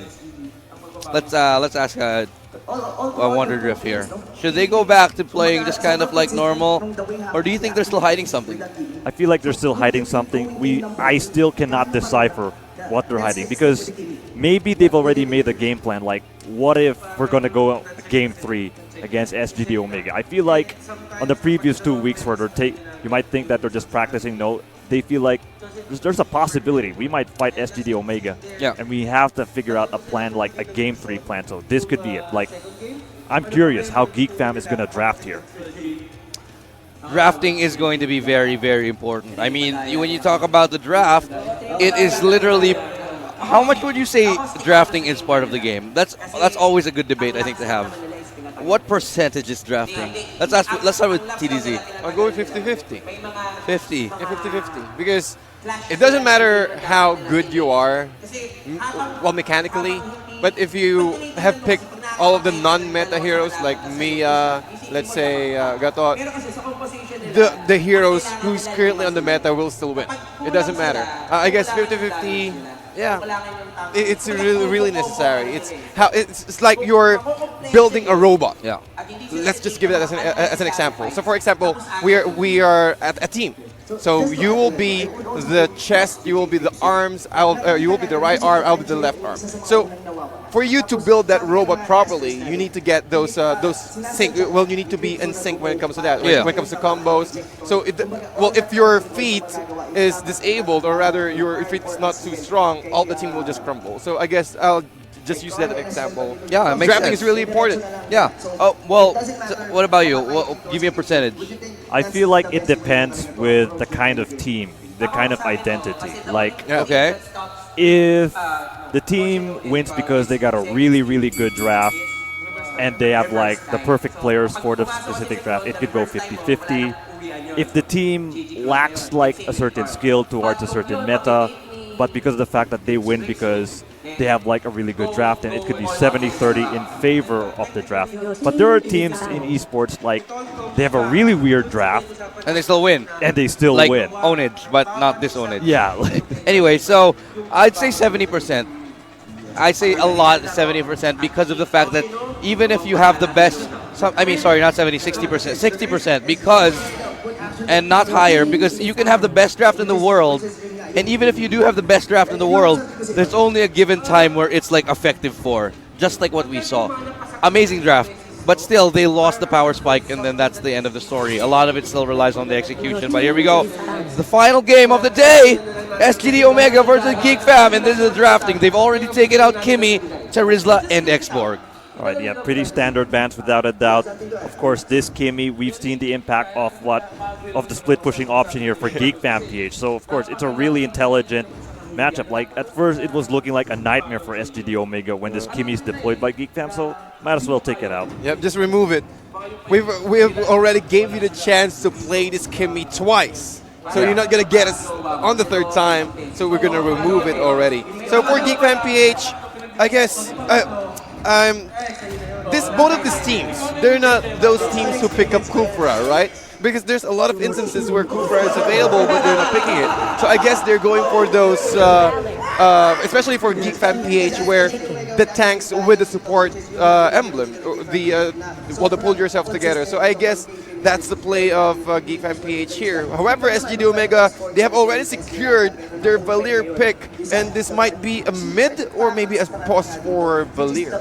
Yeah, I mean, I'm excited. I mean, Carl TZ could actually play this Valir. I mean, we've never seen him play this, but he could be like a potential difference maker, especially if he gets his momentum steamrolling. I mean, he could also go for a position 4. I mean, chances are Kenji's going to play it. I mean, no, Kripzu or could potentially play this Valir. I think it has to be a position 1. position 1 Valier. I think it has to be. If that is Especially Geek Fan PH who picked up the Valier, there's a big possibility. SGD that Omega might be- who picked up the Yeah, Valier, yeah, yeah. exactly. So if it was Geek Fam PH who picked up the Valier, it might be a why not Valier since what happened earlier. But SGD Omega picked it up. Yeah, most probably it will be a Carl. position 1. Yeah, must be Carl TZ, right? Yeah, it's going to be Carl TZ. I mean, so far... Or actually Toshi can play it too. Yeah, Toshi can also be a secondary mage here Yeah. for SGD Omega. I mean, we've seen his Esmeralda play before. I mean, it actually is contradictory to the traditional Toshi where... And he's a Toshi's Harith marksman. is great. Yeah, Harith is also pretty good for Toshi. And here we go. So, Cho, Grok, crowd control options. A perfect complementary piece with the Valier here. Well, for Valier, he just needs to get at least a strong tank in front of him to absorb all the damage, and then he was just going to remove all the enemy heroes from Geek Fam with his burst potential and also with his control. But okay, for Geek Fam PH, they've already secured 2 meta heroes. Again, the Harith and also the Kupra. How can they take down or at least stop this Harith now that the Geek Fan PH also countered it out with the Kaja? So all the heroes who can counter Harith is already on their side as well. I have to take out some marksmen here. I think the Claude could be a good ban. Well, it's going to be Tams. Yeah, possibly. They've taken out almost all the offlaners, by the way. And I think the reason why they're doing that is because of the fact that they want to go for a stranger offlaner, a weird offlaner, I think. Yeah, and at the fact that Geek Fam, they like to destroy towers immediately, and these offlaners are capable of doing so. Just negate all these split-pushing offlaners like Kimi, Tamus, and some potential wave clear from Terizla as well if you want to go as a offlane Terizla. So it just forces Geek Fam to play a different style. Right now, the wave clear is, or the turret skill, or the objective-based gaming here for Geek Fam PH is not really available, but the early pickoffs by Geek Fam is really good with this Harith and with this Kaja. I'm surprised I haven't seen Granger all tournament long. Why is that? I think they prefer more of a Claude AoE burst because Granger is good when it comes to solo kills. But I guess. Oh wait, it's no, we more saw of an one AoE. Granger earlier, just one, I think. Yeah, there is. Yeah, there one. were some Granger plays so far. Ooh, I feel like, yeah, okay. I mean, I've seen a Bruno play earlier. I mean, double kills on a Bruno is really impressive. Yeah, Bruno's a thing now. Yeah, I mean, there you go. They picked it. So, yeah, Cristiano Ronaldo's available now for SGD Omega. Cristiano Ronaldo. I love it. Okay, well, I think Geek Fan PH can go with this Leo Mord. I think it is really effective. But I think it's not enough if you're going to ask me because there's a lot of protection here for SGD Omega. You need to keep in mind that the Hurricane Dance is also online. They went for a double tank composition for SGD Omega. So, yeah, I guess the composition of Geek Fam, I think it's not enough if you're going to ask me honestly. I don't know. I think it's pretty 50-50 for me. The Claude is really good. There's no one to really stop the Claude. I mean, sure, there's Cho, but there's Kaja to protect the Claude anyway. It's looking very 50-50 in my opinion, so it's gonna be hard for me to pick a favorite here. It's rough here. Let's get your thoughts. I think Wonderdrift, you have a better idea of what you want to say about these teams, so we'll go with you first. I feel like SGD could actually pull this off. I mean, I get it that Harith has a 63% win rate. He's very tanky. He complements the Kaja. But when I looked at the Bruno, he's got a second skill to escape. He's got the Flicker as well. I mean, initially he was going for like Purify, which is also pretty good. But the Flicker actually makes him super effective. So Harith might have a difficult time engaging together with this Kaja play. And of course, you've got the Cho as well for SGD. So I feel like Kaja might be like negated here for Geek Fam. So I'm going for SGD here. Okay, SGD. SGD as well. Valier, and they had a lot of protection for the front line of Valier. I think what will happen here is SGD, they will go for a buddy-buddy system. 1-2-2. Valier will always be accompanied by the Akai, and then the rest is just, okay, Valier is always, I guess, one of the biggest factor here for SGD Omega, the reason why I picked it. Hey, you know what I realized? Every time we all agree on a result, we always are wrong. So Caster's curse. Yes. So what I'm gonna do is I'm gonna disagree with you, and I think that Geek Fam is gonna win this. You said SGD, right? For sure. SGD. Yes, SGD. Okay, Geek Fam is gonna win this, and we are no longer gonna be cursed here. So this is actually my best. No, seriously though. 50-50, hard for me to say. I'm just going to go with Geek Fam, who knows. But before we go into the game, thank you to our sponsors, Smart, Realme, and of course, Moonsun, who made this all happen. They developed the game. And of course, the MET, who organized this whole event. This is MPL Season number 4. Let's go into the game in just a second. Before we do that, I just want to ask my co-host, my co-panelists here, what do you guys expect from this draft here? What's our timings here? What's our timings for like power spikes? Who has mid game, who has early game, who has late game? I feel like the mid to the late game goes in favor of SGD Omega with this Bruno pick.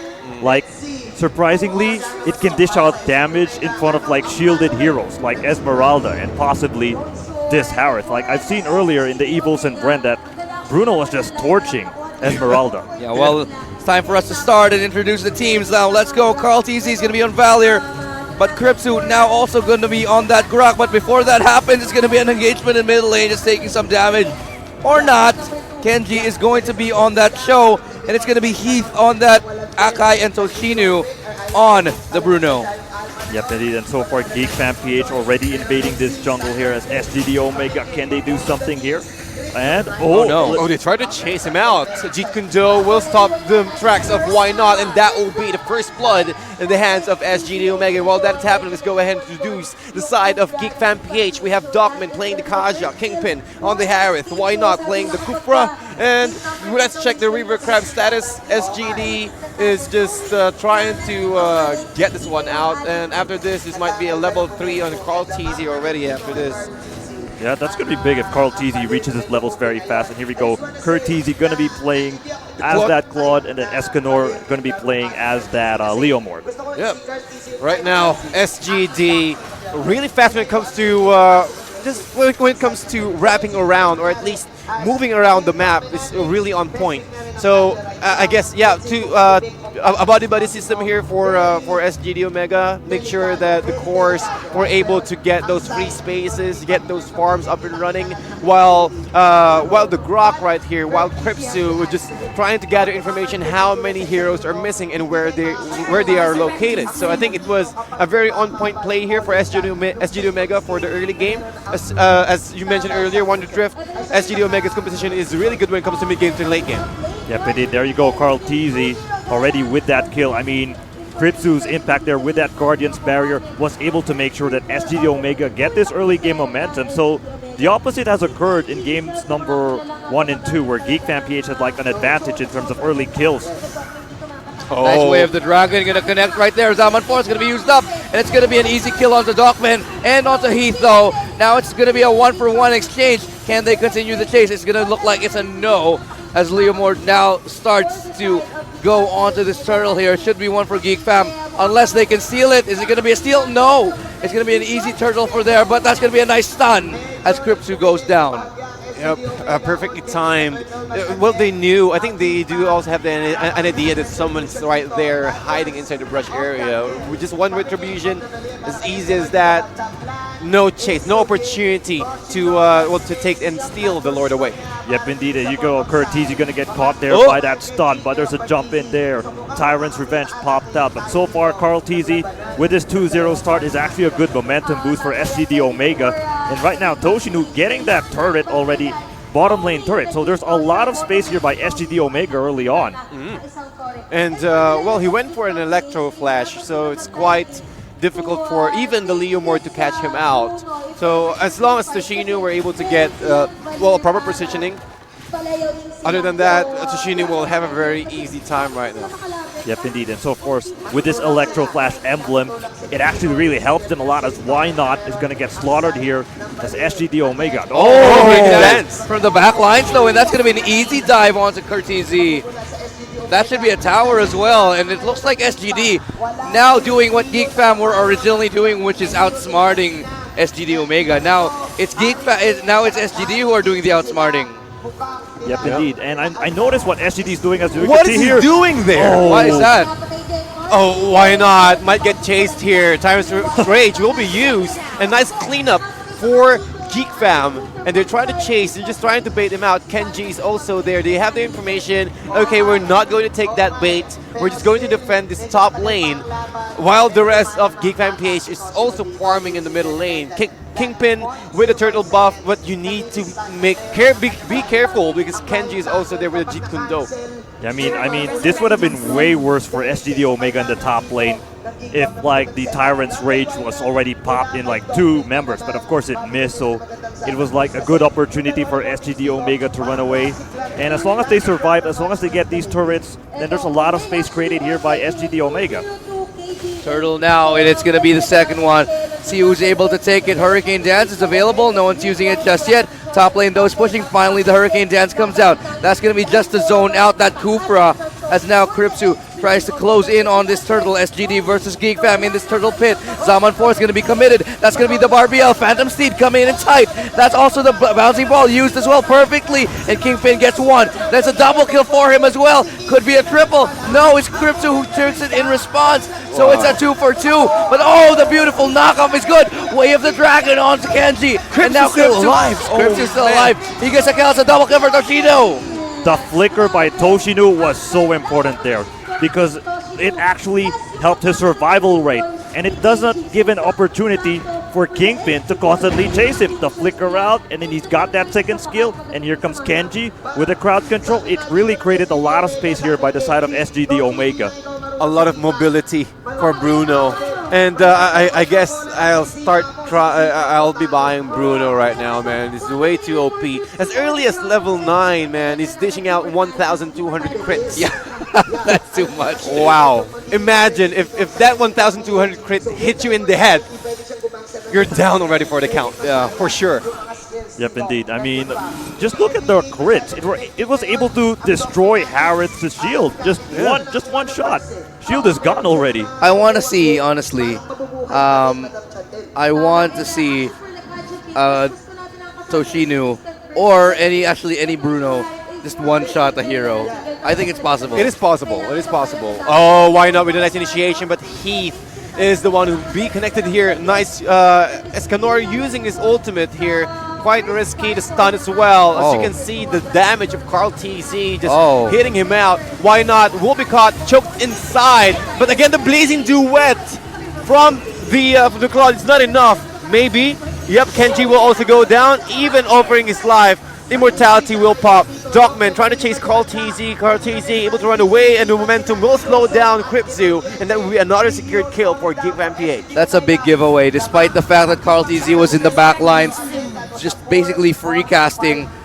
Toshinu was nowhere near the picture, but now they're going to try to turn it around. Divine Judgment onto him, flickers out right there. Heath is there for the backup, and that's going to be a beautiful crit. It's going to be a second one. That's look at the damage, somehow still alive, but no, it's why not to take that revenge kill. Barbiel, Phantom Steed going to get used, committed, but that's Carl TZ to force him back, and that's going to be their rival used now. Will they go on to Turtle instead? I mean, that was a bait plan there by SGD Omega.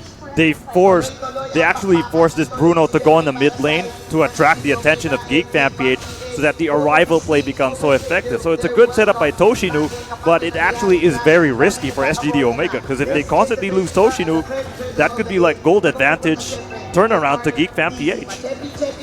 Wow.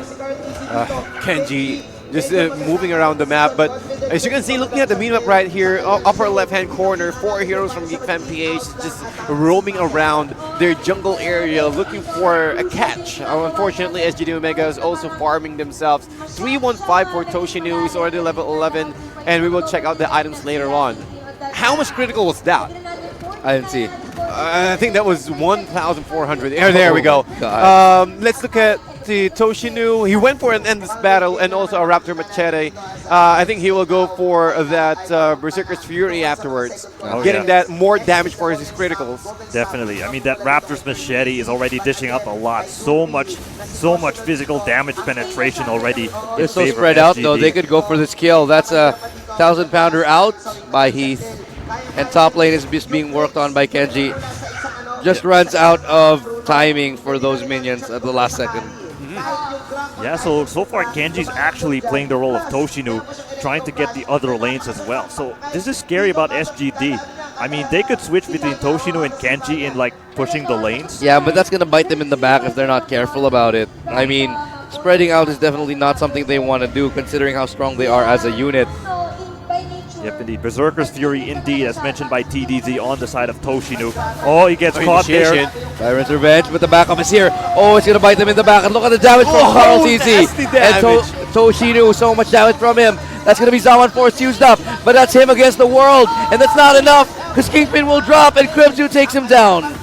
Oh, look at this. Curtizi dancing with Kenji there. But in that team fight in the bottom lane, the X factor would have to be the choke point. And there you go. Dogman tried to salvage something there. And Kritsu could not do anything there. But they could get this tier 2 turret unless... Okay, they will not get it. But they get a kill to Curtizi. That's going to be big for SGD. It is big. And talking about big here, this momentum swing again for SGD Omega is way too high. Looking at the net worth, 32,700, almost 33,000 for SGD Omega compared to 26,000 of Geek PH. They're way too ahead. Even the high and dry for Kenji here, not giving or forcing Dogman out of the way, and he just went there for a little wildness initiation with the Times Revenge.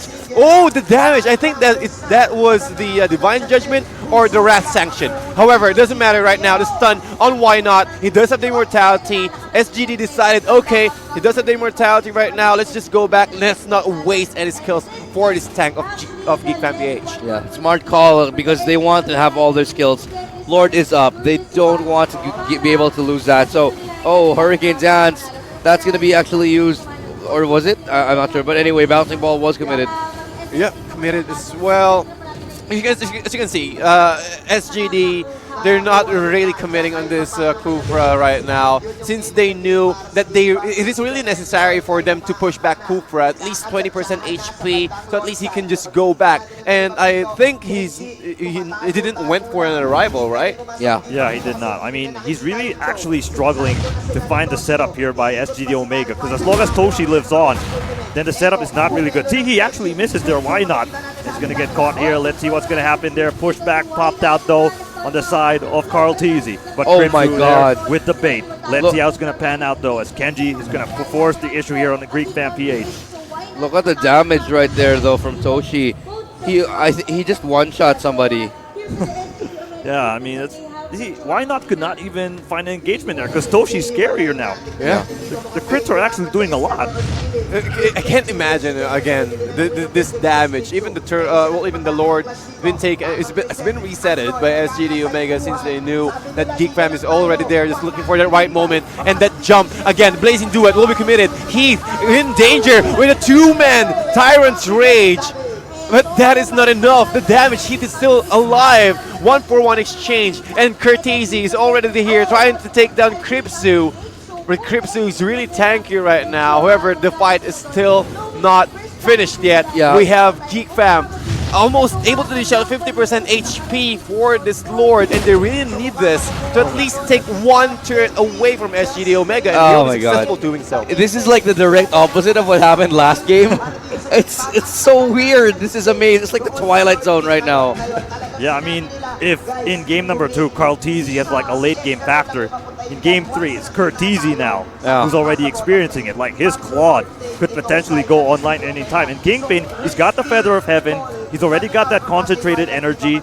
So, he's got Calamity Reaper as well. So, this could actually be the opposite of game 2 in favor of Geek PH. Yeah. I don't know anymore, talk man. about power spikes again.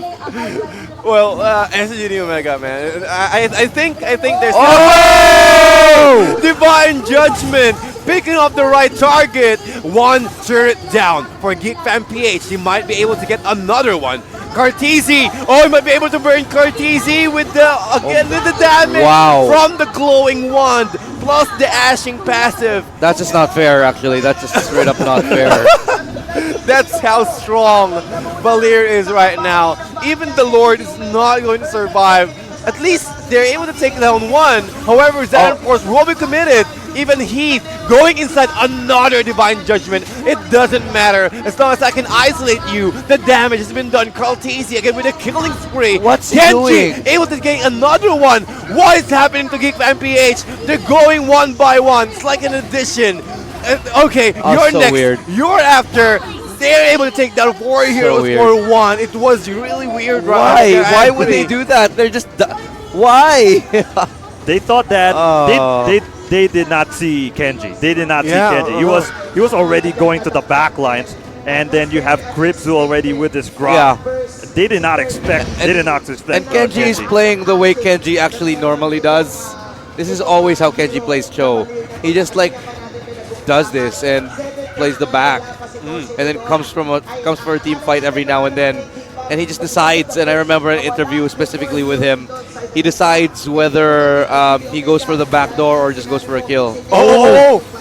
Nice Hurricane Dance though. Curtizi with a follow-up with the Blazing Duet. But here comes Toshinu, however, going to get caught by that Blazing Duet. He still manages to live on.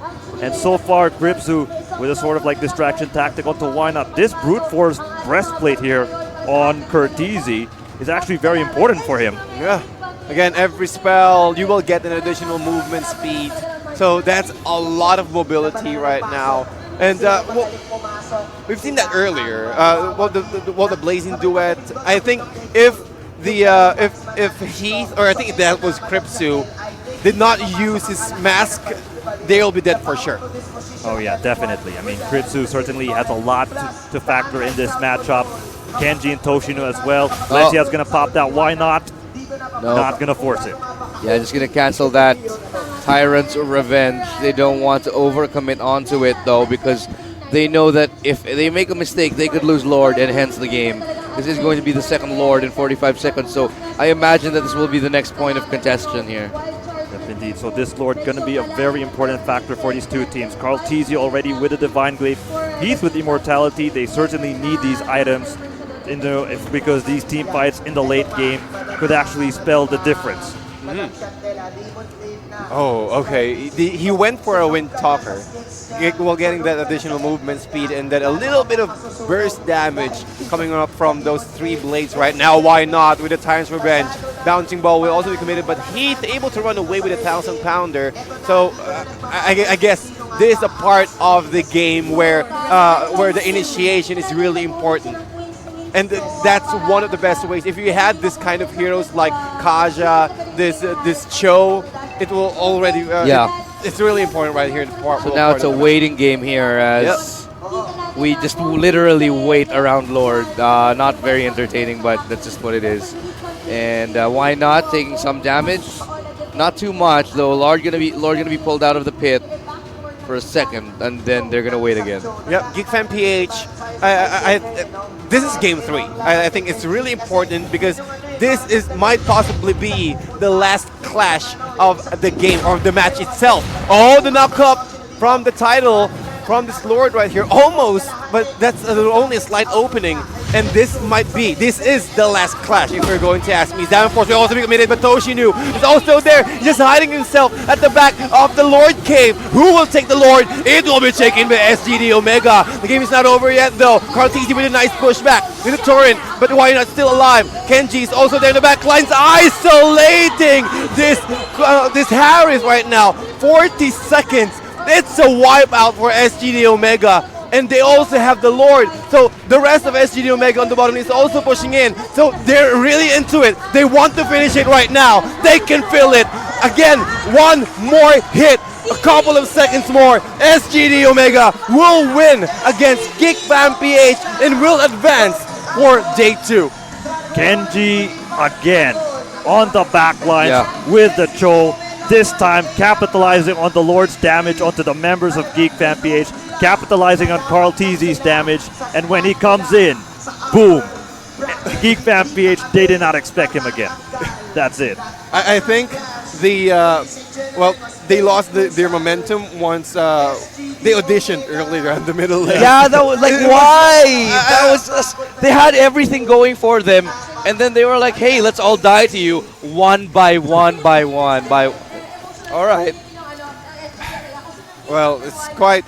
I really think that they're already catching up.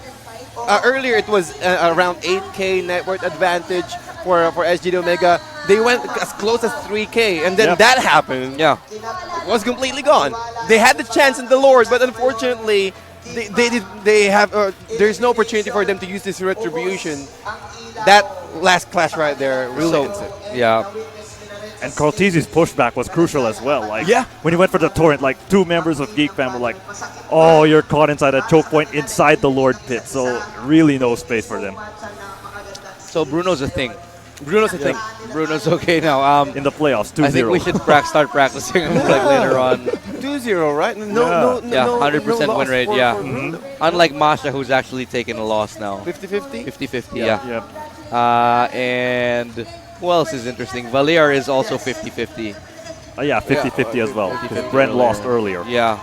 Oh no, but there was a Valier. Yeah, no, I think it's 50-50 or something like that. But we'll double check the stats exactly later on. In the meantime, congratulations to SGD Omega. They will be advancing to tomorrow, which is the grand final.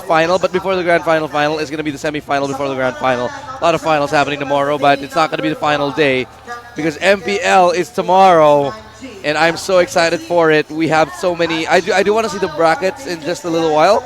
I do have a question. So tomorrow, what do you guys think are your favorite matches for tomorrow? Well, Onyx really want to. Onyx Sunsparks. I think that's what everybody's been thinking. Yeah, me too. Yeah, for me as well. But it's like the final before the final. You know what I mean? I think it's the meta shapers versus the top team who went for the regulars. That's a very nice history written on the books right there. And take note, Venus said in the interview earlier, after beating Execration, they went to Indonesia and they prepared against Sunsparks. Yeah. They're really going after them.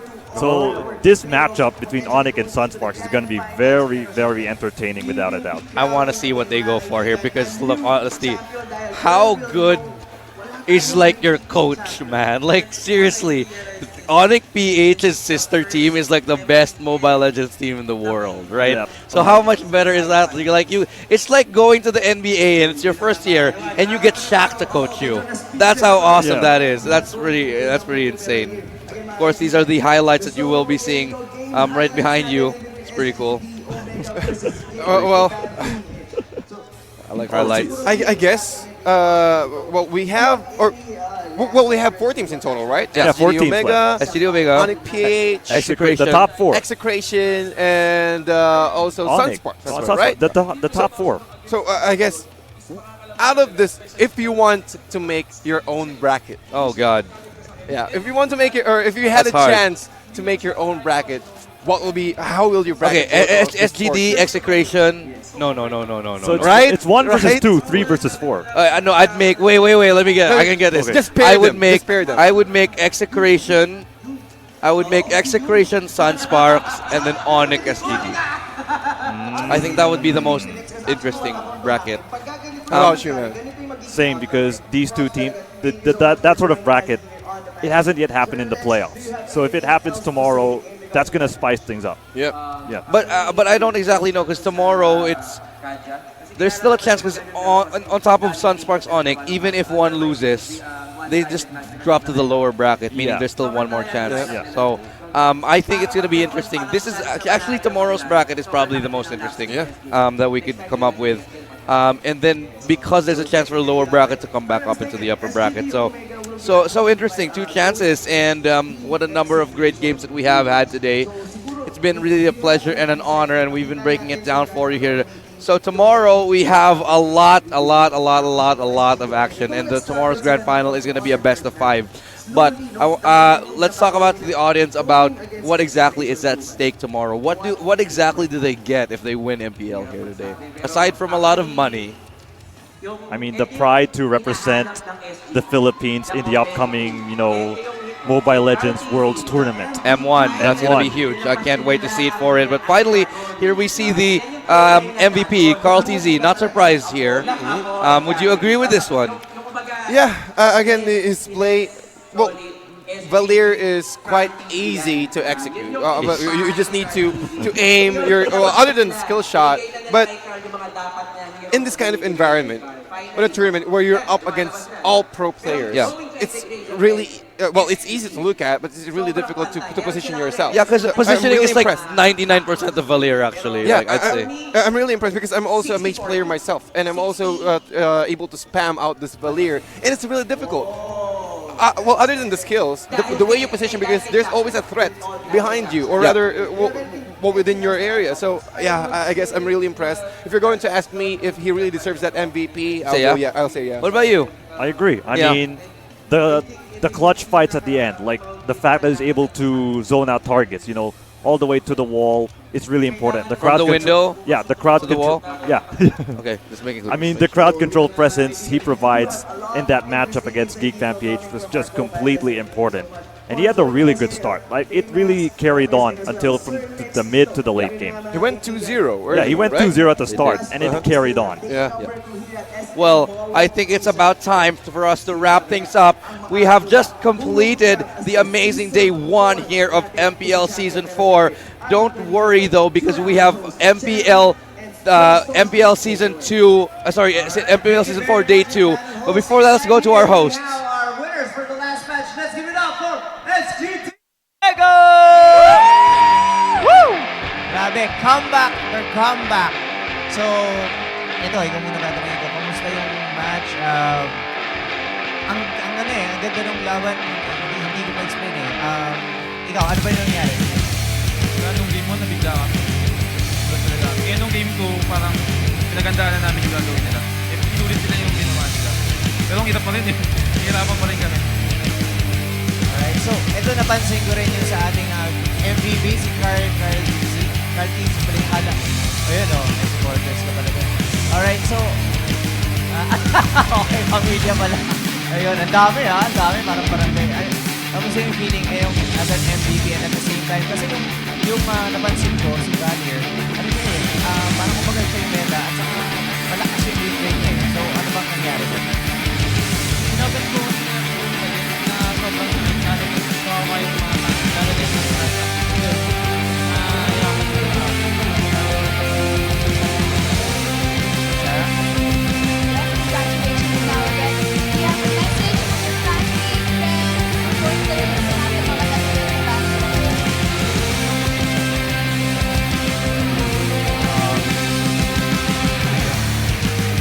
Supporting SGD, yun nga, nag-lower bracket ko. Awon dragon pa rin. So, awon dragon. Woo! Awon dragon!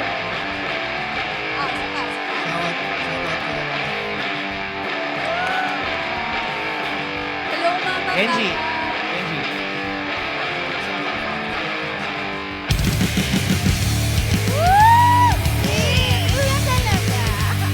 Alright, so once again, let's give it up for SGD Omega! Woo! Alright, congratulations. Thank you.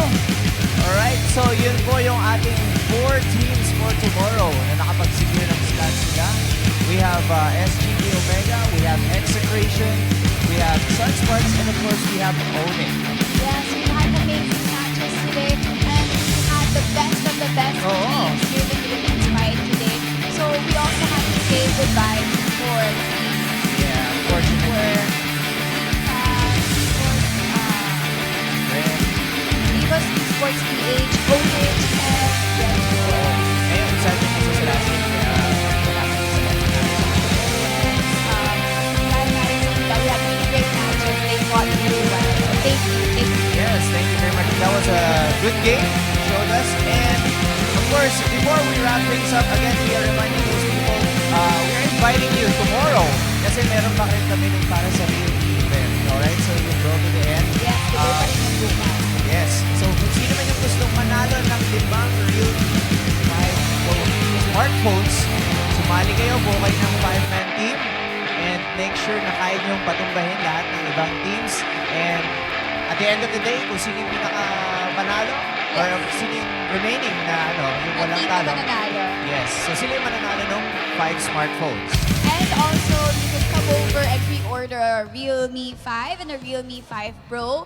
And with that, you'll get 2 free legendary skins from Realme. So yun, pwede nyo rin yung gawin bukas. Ayun. So, and I think that wraps everything, Sarah. Thank you very much for those people who supported. And again, inviting you to join us here tomorrow sa SMX. Meron pa rin kami mga tickets available if you want to come here, see the event live sa Hall 3. Okay? So, again, we are your hosts. My name is Joe Starscream. And I'm Sarah Lime. We'll Thank see you you all again for coming.